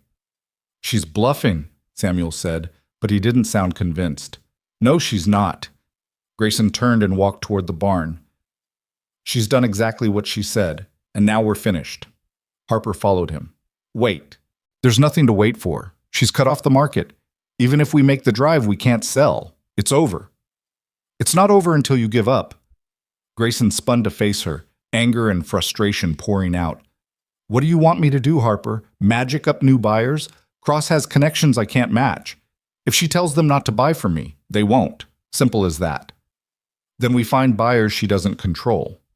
There aren't any. Not at the scale we need. Harper's mind was racing, pulling together fragments of overheard conversations, details from her time working in different places. What about independent buyers, smaller operations that don't go through the major brokers? They can't handle a herd this size, and even if they could, they pay less. Not enough to cover what we need. What if you split the herd? Sell to multiple buyers instead of one? Grayson shook his head. That takes time we don't have, and coordination across that many transactions. One mistake and the whole thing falls apart. Samuel had followed them into the barn. The girl's right about one thing. We can't just roll over. There has to be something we can do. Like what? Grayson demanded.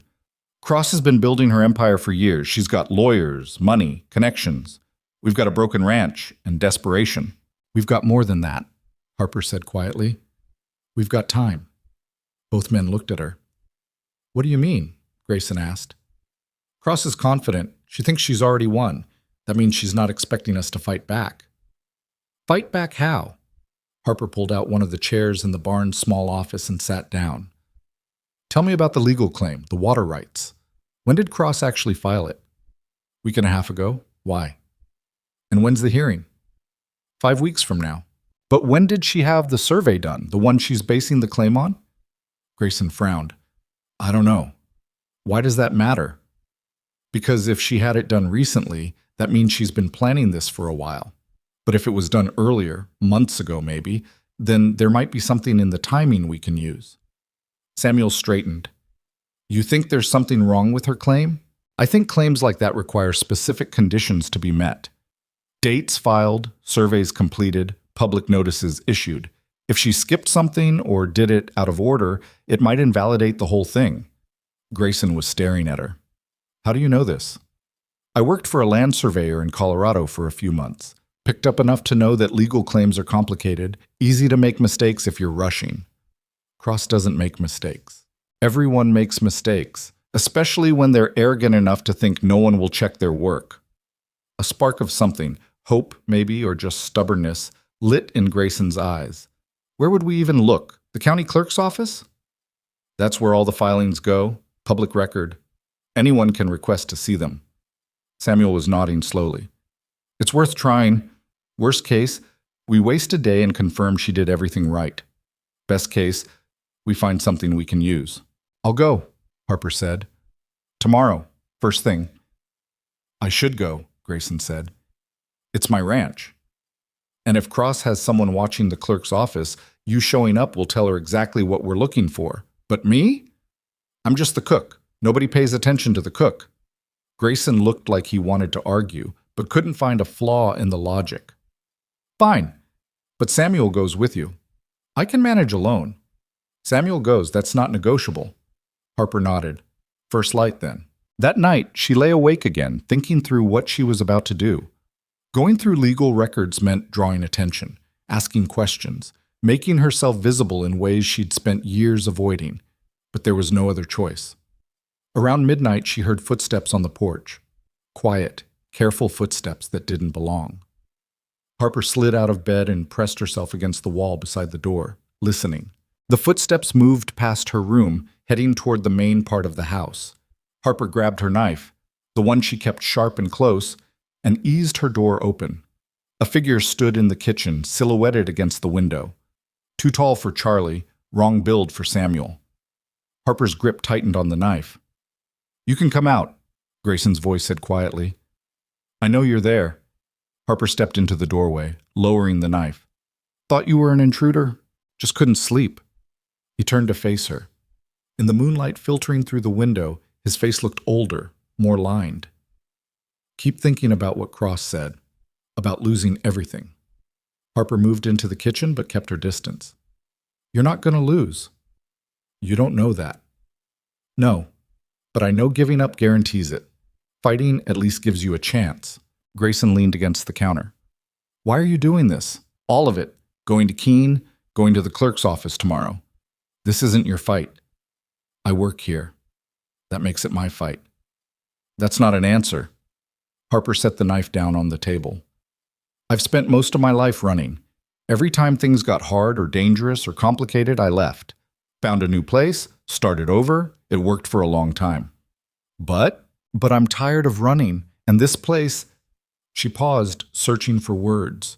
This place feels different. Like maybe if I stay, if I fight, something might actually work out. And if it doesn't, then at least I tried.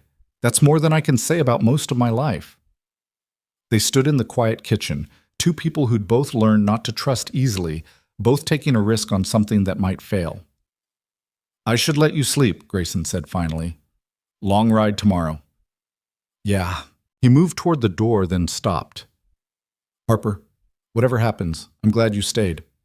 Ask me again after we see what's in those records. He almost smiled. Fair enough. After he left, Harper stood alone in the dark kitchen for a long time before going back to bed. Morning came too fast. Samuel was already waiting with the horses when Harper emerged, the sky just starting to lighten. You ready for this? He asked. As ready as I'll ever be. They rode toward town in silence, the landscape gradually shifting from ranch country to the outskirts of Salvation Ridge. The town was just waking up when they arrived, shop owners opening their doors, a few early risers moving about their business. The county clerk's office was a small building near the bank, unassuming and easy to miss. Inside, a thin man with spectacles looked up from his desk. Help you? I need to see the filing records for water rights claims, Harper said. Past 6 months. The clerk frowned. That's public record, but it'll take time to pull them. What's this about? Just need to verify some dates. Verify for who? Samuel stepped forward. For concerned citizens who have a right to review public documents. Unless there's a law against that now? The clerk's frown deepened, but he stood. No law against it. Just unusual is all. Wait here. He disappeared into a back room. Harper could hear him moving around, drawers opening and closing. Think he'll report this to Cross? Harper asked quietly. Probably, but can't be helped. The clerk returned with a large ledger and several folders. Water rights claims past 6 months. You'll have to review them here. Nothing leaves the office. Harper opened the ledger and started scanning entries. Dates, names, claim numbers. It was tedious work, and the handwriting was barely legible in places. Samuel watched over her shoulder. What are we looking for exactly? Anything that doesn't line up, dates that don't make sense, missing documentation, procedural errors. She found Cross's claim 15 minutes in, filed 2 weeks ago, citing a survey completed in March, 3 months prior. Here, Harper said, pointing to the entry, filed May 3rd, survey dated March 15th. So where's the public notice? Claims like this require notice to adjacent landowners, 30 days before filing.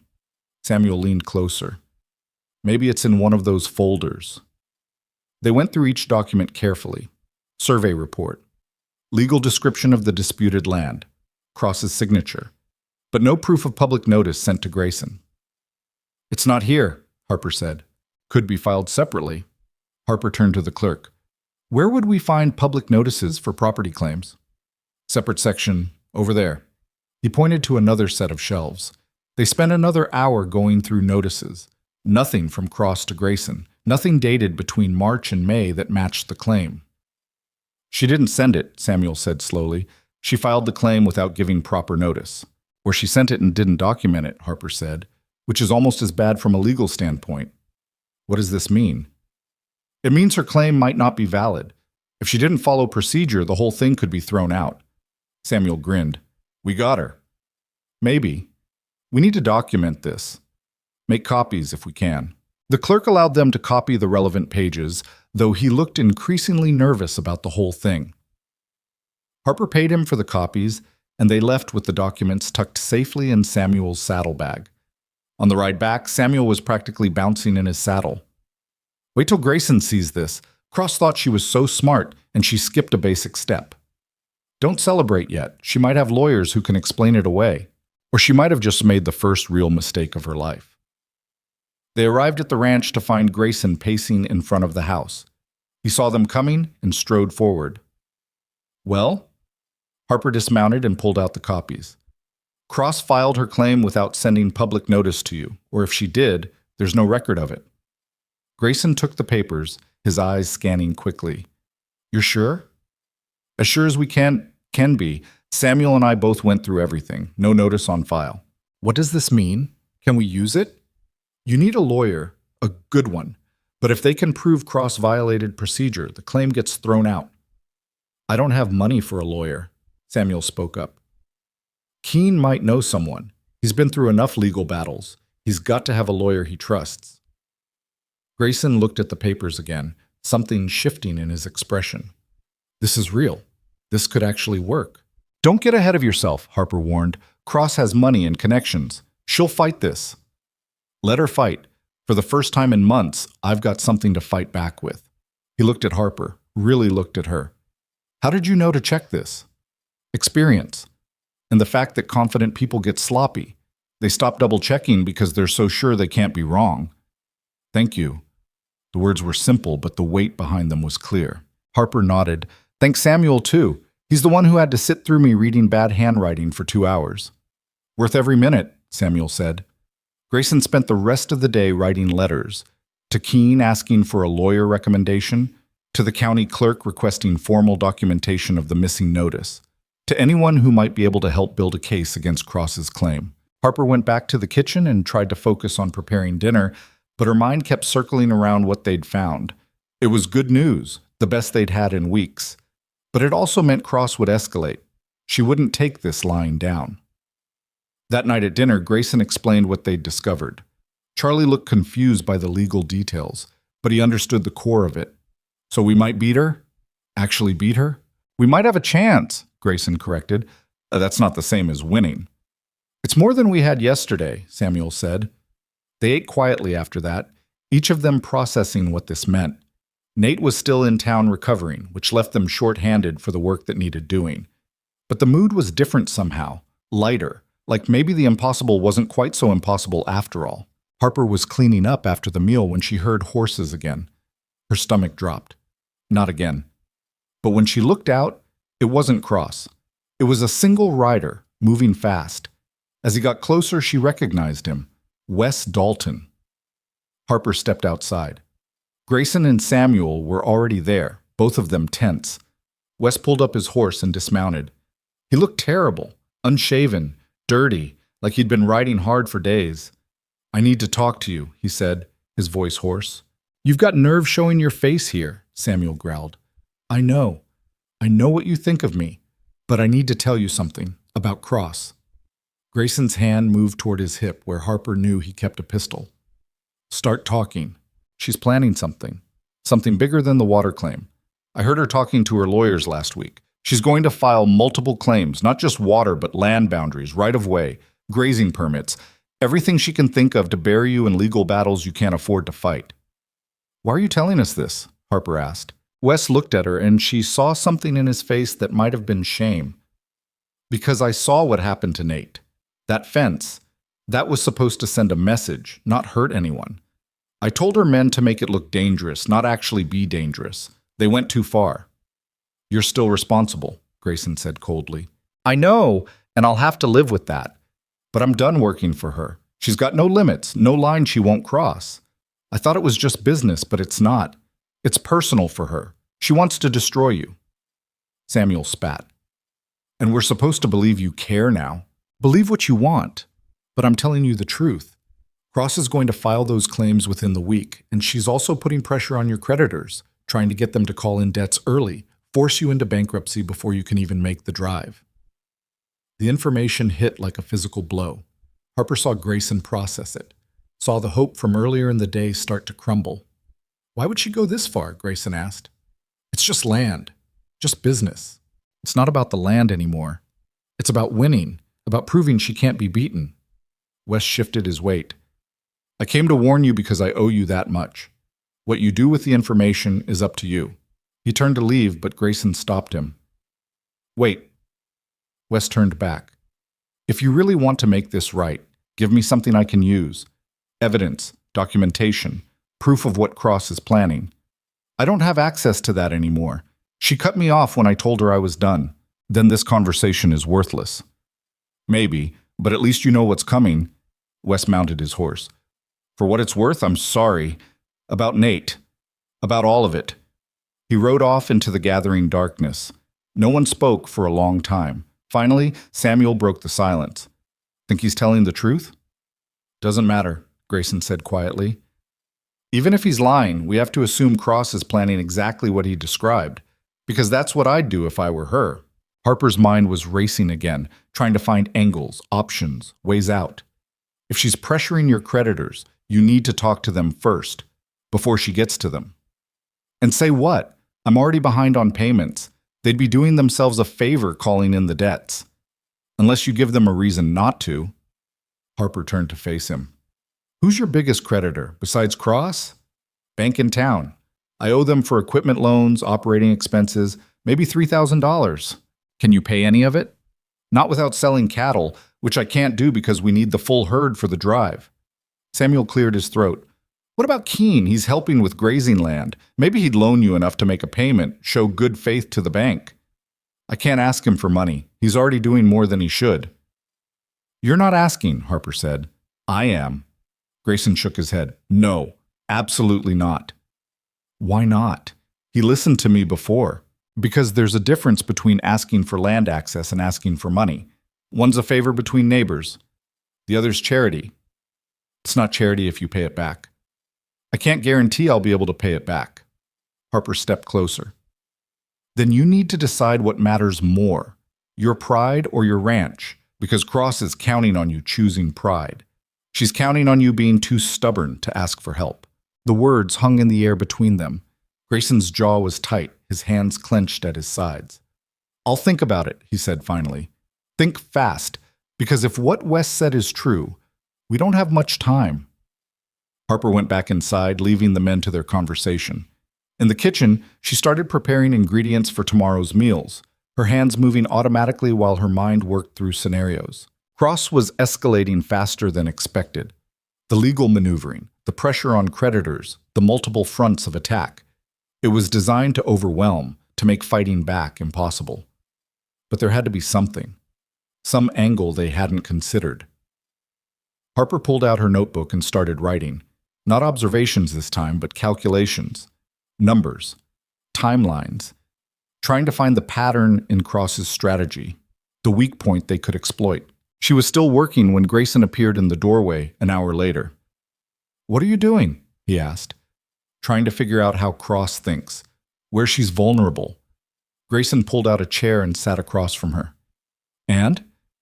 She's moving fast because she's worried. The thing with the public notice, we caught her in a mistake. That rattled her. So she's trying to bury us before we can exploit it.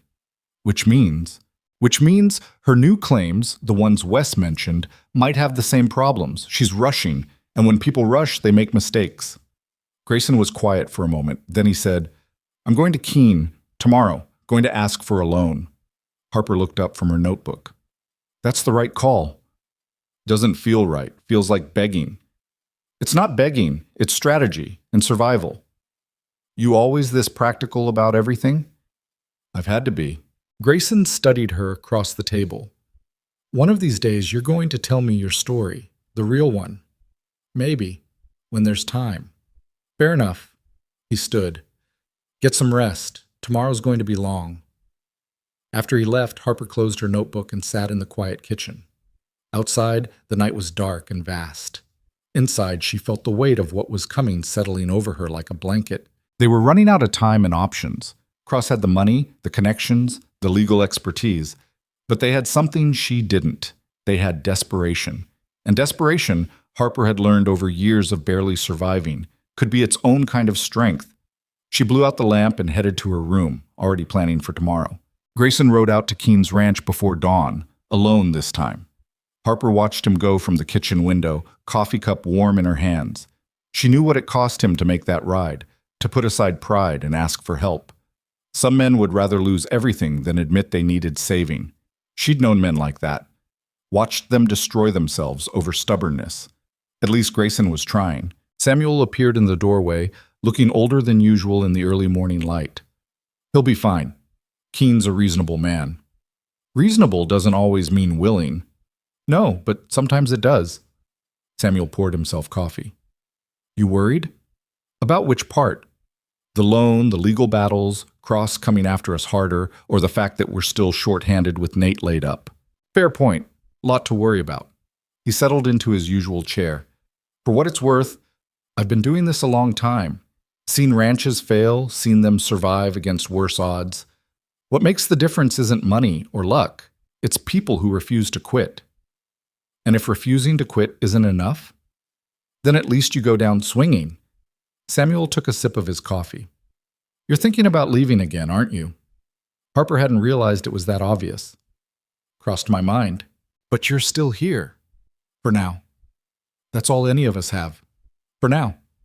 He stood, wincing slightly as his knees protested. I'm getting too old for this, but I'll see it through. We all will. He left to start the day's work, and Harper was alone with her thoughts and the breakfast she needed to prepare. She moved through the familiar motions, mixing, measuring, heating the stove. The kitchen had become something like sanctuary, a place where she understood the rules and could control the outcome. If only the rest of life worked that way. Grayson returned 3 hours later with news that was better than Harper had dared hope. Keene had agreed to loan him $1,500, enough to make a substantial payment to the bank and show good faith to other creditors. The terms were fair, repayment after the cattle drive, with interest but nothing exploitative. He didn't even hesitate, Grayson said, still seeming stunned by it. Just asked how much I needed and wrote the check. He's investing in the valley, staying independent, Harper said. If you go under, he knows he's next. Maybe. Or maybe he's just a better man than I gave him credit for. Grayson set the check on the table like it was something precious. I'm going to the bank this afternoon, make the payment in person, talk to the manager about the situation. Let him know I'm fighting, not folding. What about the lawyer? Samuel asked. Keene recommend anyone? Guy named Fletcher in the next county, supposed to be sharp, doesn't back down from bigger firms. I sent him a telegram this morning, should hear back by tonight. Things moved quickly after that. Fletcher responded within hours. He'd take the case, his fee was steep but manageable, and he wanted to meet immediately to review the documentation Harper and Samuel had found. The bank manager, presented with Grayson's payment and a clear plan for the drive, agreed to hold off on any accelerated debt collection. Small victories, but they added up to something that looked almost like momentum. Cross, predictably, didn't take it well. The new legal claims Wes had warned about appeared 2 days later. 4 separate filings, each one targeting a different aspect of the ranch's operations. Boundary disputes, grazing rights, water access beyond the spring they'd already fought over, even an obscure claim about mineral rights that seemed designed purely to create paperwork. Fletcher reviewed them all and found problems with 3 of the 4. Procedural errors, missing documentation, filing deadlines that hadn't been met. Cross's lawyers had rushed, just like Harper predicted, and the mistakes were there for anyone who knew where to look. She's panicking, Fletcher said during a meeting at the ranch. He was a lean man in his 50s, with sharp eyes and the perpetual look of someone calculating 3 moves ahead. These filings are aggressive but sloppy. My guess is she's trying to overwhelm you with volume, hoping you'll miss something. Can we beat them? Grayson asked. Beat them? Yes. All 4 have weaknesses we can exploit, but it'll take time and money, court dates, filing fees, my hourly rate. We're looking at months of legal wrangling. We don't have months. The drive needs to happen in 3 weeks, or we miss the market window entirely. Fletcher tapped his pen against his notepad. Then we need to force her hand, make her choose between pressing these claims and risking exposure of how badly she mishandled them. How do we do that? We go public, file our own motion documenting all the procedural violations, send copies to the county newspaper, the territorial land office, anyone who might care about a powerful landowner abusing the legal system. Put pressure on her reputation instead of just defending against her attacks. Samuel leaned forward. You think that'll work? I think Evelyn Cross cares about how she's perceived. She's built her empire on being seen as legitimate, professional. If we can show she's been cutting corners and filing fraudulent claims, that damages her ability to operate. Other ranchers might start questioning their agreements with her. Buyers might get nervous. It could also make her come after us harder, Harper said quietly. Everyone turned to look at her. Fletcher nodded. True. This strategy assumes we can handle the escalation. If she decides to get truly ruthless, things could get ugly. They're already ugly, Grayson said. At least this way we're hitting back. The motion was filed the next day. Fletcher had worked through the night drafting it, documenting every error, every violation, every shortcut Cross's lawyers had taken. It was brutal in its precision, a surgical dismantling of what should have been airtight legal work. The newspaper published a summary 2 days later. Harper was in town buying supplies when she saw the headline, "Local Rancher Challenges Cross-Empire Claims." She bought 3 copies, reading the article while standing on the sidewalk outside Porter's store. It was all there. The missing public notices, the procedural violations, the suggestion that Cross had been using the legal system not for legitimate disputes, but for strategic harassment. "Quite the story," Porter said, appearing beside her. "Whole town's talking about it." "What are they saying?" "Mixed opinions. Some folks think Grayson's got nerve standing up to Cross. Others think he's signing his own death warrant." Porter lowered his voice. "For what it's worth, I'm glad someone's finally calling her out. Woman's been squeezing this valley for years." Harper folded the newspapers and tucked them under her arm. "We'll see how it plays out." "You're staying, then, through all this?" The question caught her off guard. "Why wouldn't I?" "Because most people with sense would have run by now. This fight's only going to get worse before it gets better." Harper thought about all the places she'd run from, all the times she'd chosen safety over staying. "I'm tired of running," Porter smiled. "Good. Grayson needs people who'll stand with him." She loaded the supplies into the wagon and headed back to the ranch, her mind already working through what would come next. Cross wouldn't ignore this. Couldn't ignore it. The response came that evening. A messenger arrived with a letter addressed to Grayson. He opened it at the dinner table, read it silently, then set it down with careful precision. "She wants to meet. Tomorrow. Just the 2 of us." "It's a trap," Samuel said immediately. "Probably, but I have to go anyway. Like hell you do." "If I don't, she'll use it against me. Paint me as the unreasonable one." Grayson picked up the letter again. "She's suggesting neutral ground. The hotel in town, public place." Harper spoke up. "Take Fletcher with you, and me." Both men looked at her. "Why you?" Grayson asked. "Because she won't expect it, and because I've been watching her. I know how she operates." "This isn't your Don't tell me it's not my fight. We're past that." Harper met his eyes. "You need people there who can see through whatever game she's playing. Fletcher's the legal mind. I'm the one who notices details." Grayson considered this, then nodded slowly.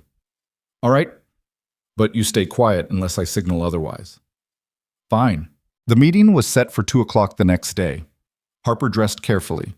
Her best dress, plain but clean, hair braided and pinned up. Not trying to impress, just trying to look like someone who belonged in the room. The hotel's dining room was nearly empty when they arrived.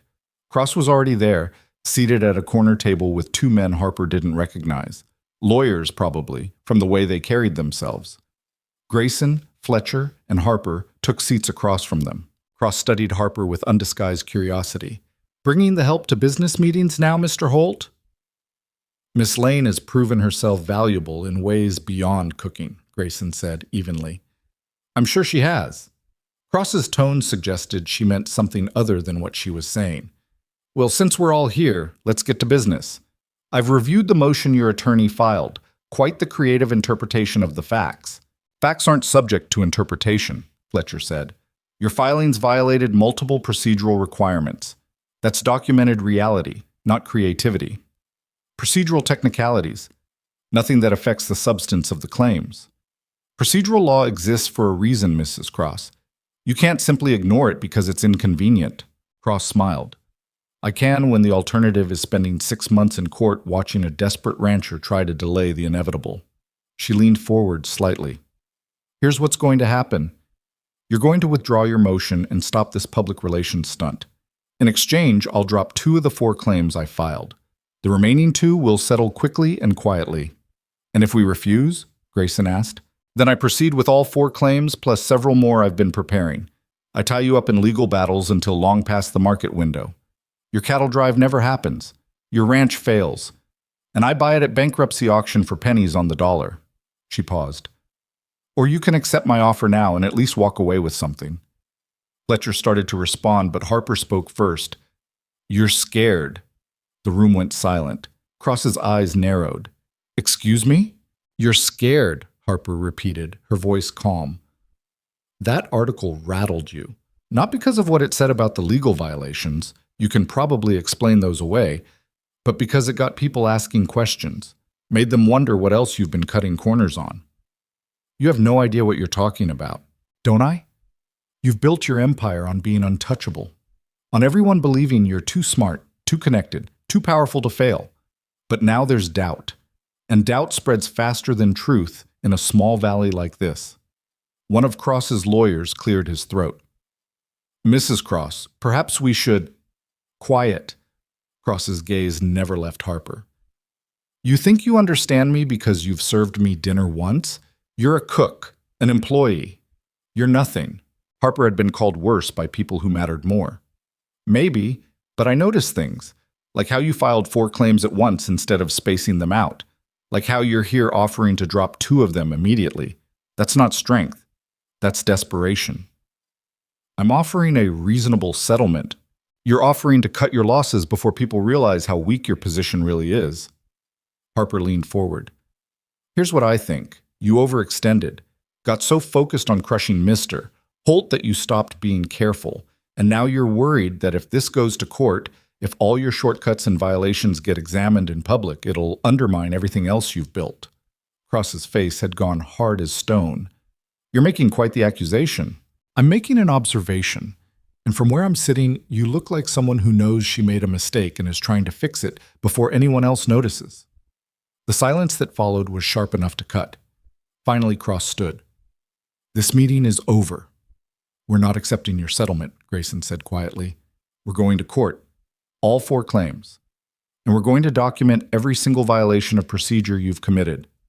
You'll regret this. Maybe, but at least I'll regret it on my own terms. Cross left without another word, her lawyers scrambling to follow. The dining room felt larger once they were gone, the air easier to breathe. Fletcher was grinning. That was either brilliant or the stupidest thing I've ever witnessed, possibly both. She was bluffing, Harper said, trying to look strong while offering to fold. You're sure about that? Sure enough. Grayson stood. Either way, it's done. We're committed now. On the ride back to the ranch, no one spoke much. Harper stared out at the landscape rolling past, thinking about what she'd just done. She'd made herself visible to Cross in a way that couldn't be undone, had painted a target on her back. But watching Cross's face when the bluff was called, seeing the fear flash in her eyes, that had been worth it. The next week was controlled chaos.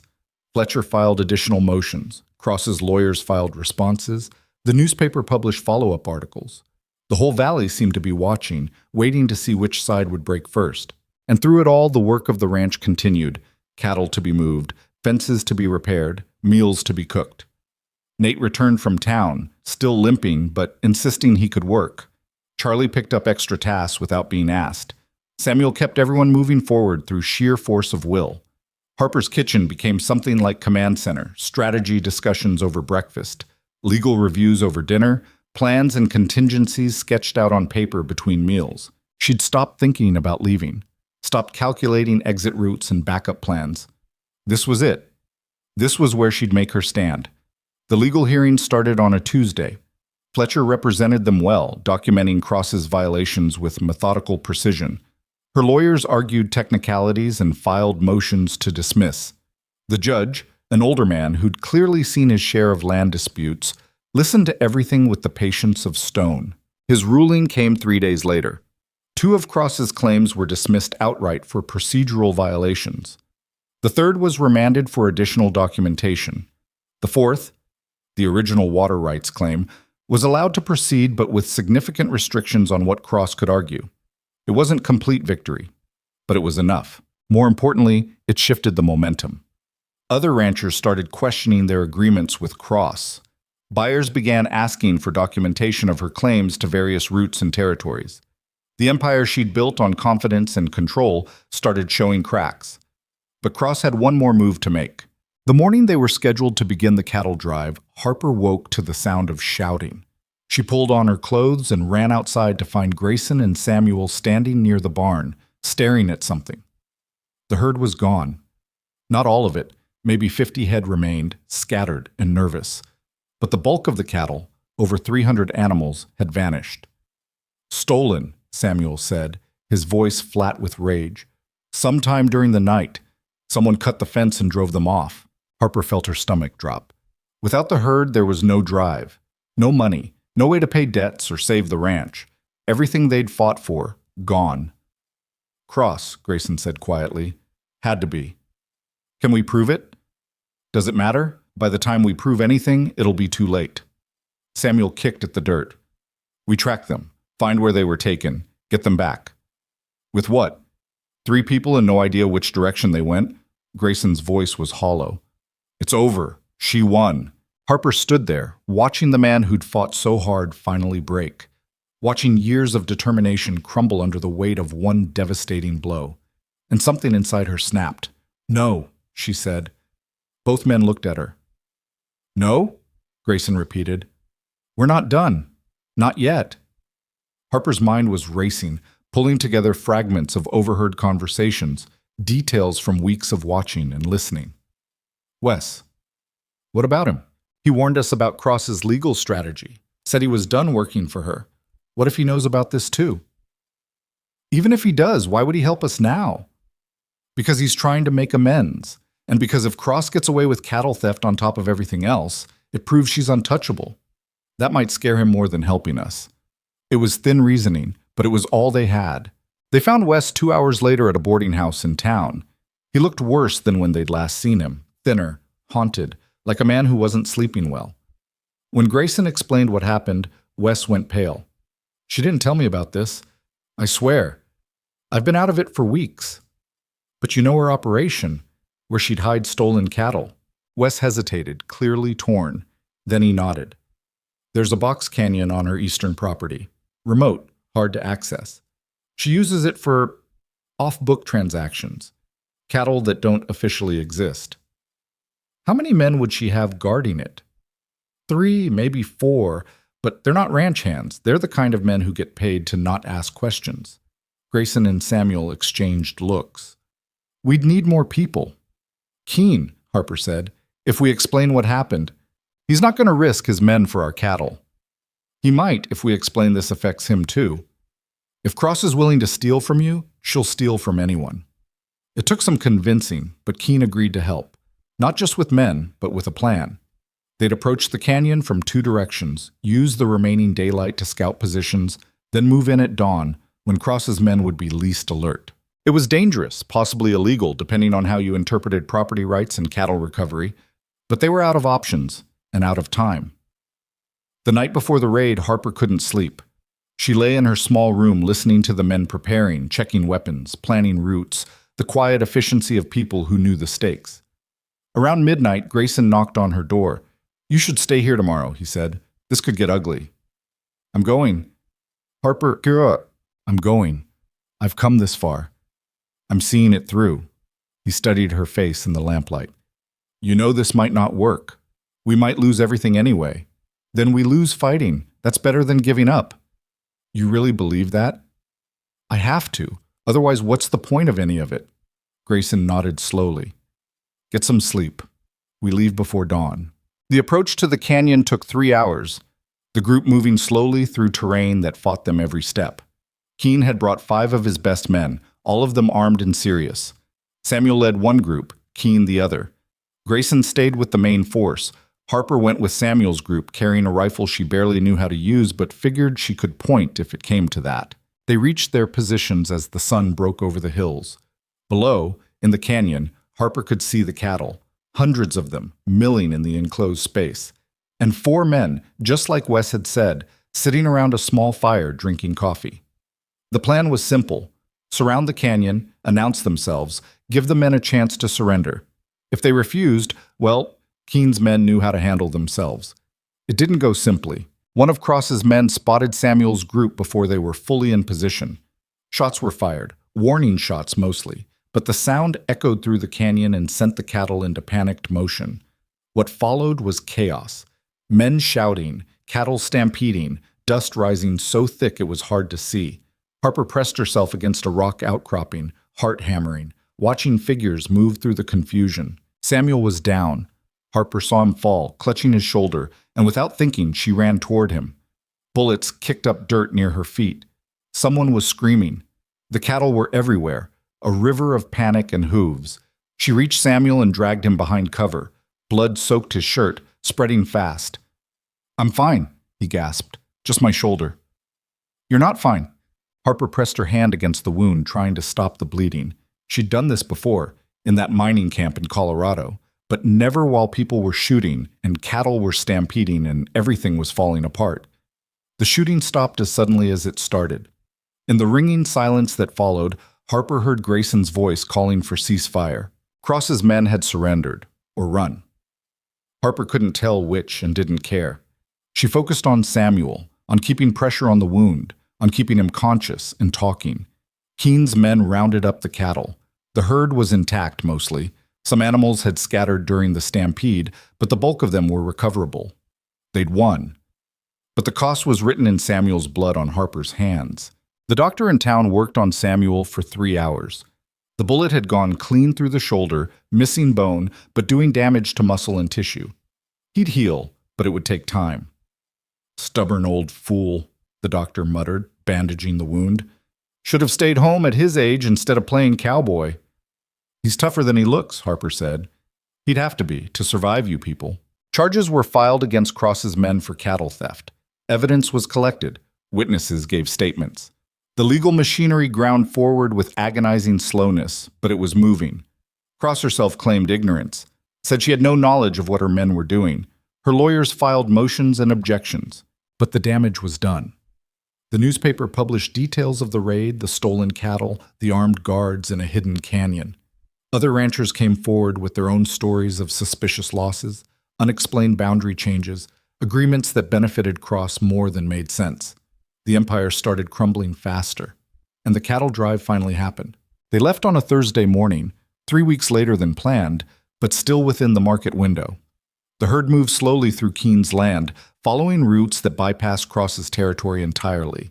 Samuel stayed behind, still recovering, while Harper, Grayson, Charlie, Nate, and 4 of Keene's men made the drive. It took 11 days. Long days of dust and heat and cattle that wanted to go every direction except forward. Nights spent sleeping on hard ground, taking turns on watch, eating whatever Harper could cook over a campfire. But they made it. The buyers in Kansas City had heard the stories. Some were skeptical, worried about getting involved in a legal mess. But the cattle were healthy, the price was fair, and eventually deals were made. Not as much money as they'd hoped, but enough. Enough to pay the bank, pay Keene back, cover operating costs through the next season. Enough to survive. The ride back was quieter than the journey out. Harper watched the landscape roll past and thought about everything that had happened, everything that had changed. "You're staying," Grayson said on the 8th day. Not a question. Hadn't planned on leaving. "Good." He was quiet for a moment. "I wanted to ask you something." "What?" "Why did you really stay? Back at the beginning, when things were falling apart. You could have left a dozen times. Why didn't you?" Harper thought about all the real reasons, the complicated tangle of motivations and fears and hopes. But in the end, it came down to something simple. Because I was tired of being alone, tired of watching everything fall apart and moving on before I had to feel it. She looked at him. "This time I wanted to stay for the falling apart, and maybe the putting back together." "That's a hell of a reason." "It's the only one I've got." They arrived back at the ranch on a Tuesday afternoon. Samuel was waiting on the porch, his arm in a sling but looking stronger. Charlie whooped and ran to shake his hand. Nate started talking about everything they'd seen at market. Harper dismounted and stood for a moment, taking in the scene. The ranch looked the same as when she'd first arrived months ago. Shabby buildings, worn land, nothing special. But it felt different now. Felt like something worth fighting for. Inside, the kitchen was exactly as she'd left it. Clean counters, organized pantry, the stove that she'd scrubbed until it gleamed. Home, she thought. When did this become home? That night, after dinner was finished and the men had scattered to their evening routines, Harper sat on the porch and watched the sun set. The sky turned orange and red and purple, the colors bleeding into each other like paint on canvas. Grayson came out and sat beside her. "Got a letter today," he said. "Cross is selling her operation. Moving east," the letter said. "Couldn't handle the scrutiny anymore. So we won. Looks that way." He was quiet for a moment. Fletcher says she's trying to settle all the legal claims quietly, avoid trial, avoid more publicity, offering reasonable terms. Will you accept? Probably. No point dragging it out if she's already beaten. He leaned back against the porch railing. Strange how it worked out. A few months ago, I thought I'd lose everything. Now I'm sitting here watching sunset on land that's actually mine, free and clear. It almost didn't work out. But it did. Because you stayed. Because you fought. Harper shook her head. It worked out because a lot of people fought. Samuel, Keene, Fletcher, even Wes in his own messed up way. Still, you were the one who held it together, who saw possibilities when the rest of us just saw problems. They sat in comfortable silence as darkness settled over the land. In the distance, Harper could hear cattle lowing, the familiar sounds of a working ranch. What happens now? She asked. Now we rebuild properly. Fix the things that are broken, improve the things that barely work. Make this place into something sustainable. He glanced at her. Assuming you're planning to stick around for that part. I'm not going anywhere. Good. Because I'm going to need a foreman who actually knows what they're doing. Harper blinked. Foreman? Samuel's not getting any younger. He'll stay on, but he needs help. Someone smart who can manage operations, make decisions, keep things running. Grayson smiled slightly. Turns out cooking wasn't actually your most valuable skill. I'm not qualified to run a ranch. You weren't qualified to negotiate with Keene either, or dig through legal records, or stare down Evelyn Cross, but you did all of it anyway. Harper didn't know what to say to that. 6 months ago, she'd been a woman with a worn trunk and no prospects, just looking for work that would last a few weeks. Now she was being offered a future. I'll need to learn, she said finally. We'll all learn together. That's what makes it interesting. They stayed on the porch until the stars came out, bright and sharp against the black sky. Harper thought about all the places she'd run from, all the times she'd chosen leaving over staying. This time felt different. This time she'd chosen to stay for the hard parts, the uncertain parts, the parts where everything could still fall apart. And somehow, through all of it, she'd found something she hadn't been looking for. She'd found a place where she didn't have to keep running, where her value wasn't measured in how invisible she could make herself, but in what she could build when she stopped hiding. The ranch would never be perfect. There would always be struggles, always be work that needed doing, always be risks and uncertainties. But it was hers now, hers to fight for, hers to belong to. And that, Harper thought as she looked out at the land stretching away into darkness, was worth every mile she'd traveled to get here. The kitchen would still be there tomorrow, waiting for her. But it wasn't the only thing that defined her anymore. She was more than the woman who cooked meals and stayed quiet and made herself small enough to slip through the cracks. She was the woman who stayed when staying was hard, who fought when fighting seemed impossible, who looked at a dying ranch and saw possibility instead of failure. That woman, Harper decided, was someone worth being. Grayson stood to head inside. Get some rest. Tomorrow's going to be long. Tomorrow's always long. Yeah, but at least now we've got time to face it. Harper stayed on the porch a while longer, breathing in the night air, feeling the weight of everything that had happened settle into something like peace. She'd spent so long running from complicated situations, from attachments that could hurt, from the risk of caring about something enough to fight for it. But running had never gotten her anywhere worth being. Staying had. Inside her small room, Harper opened her notebook one last time. The pages were filled with observations from dozens of places, survival strategies from a life spent in motion. She turned to a blank page and wrote, Salvation Ridge, Holt Ranch, home. Not because it's perfect, not because it's easy, but because it's where I chose to stop running and start building. Sometimes the bravest thing you can do is stay. She closed the notebook and tucked it away, then lay down on the bed that was hers in the room that was hers in the place that had become home. Through the window, stars filled the sky like promises. Tomorrow would bring work, would bring challenges and setbacks, and the 100 small struggles of keeping a ranch alive. But tonight, Harper Lane was exactly where she needed to be, and for the first time in longer than she could remember, that was enough. The desert wind whispered through the eaves, carrying the scent of sage and dust and possibility. Somewhere in the darkness, cattle shifted and settled. The land breathed in rhythm with the night, and Harper, who had spent so long searching for a place to belong, finally slept without planning her escape. Because she wasn't leaving, she was home.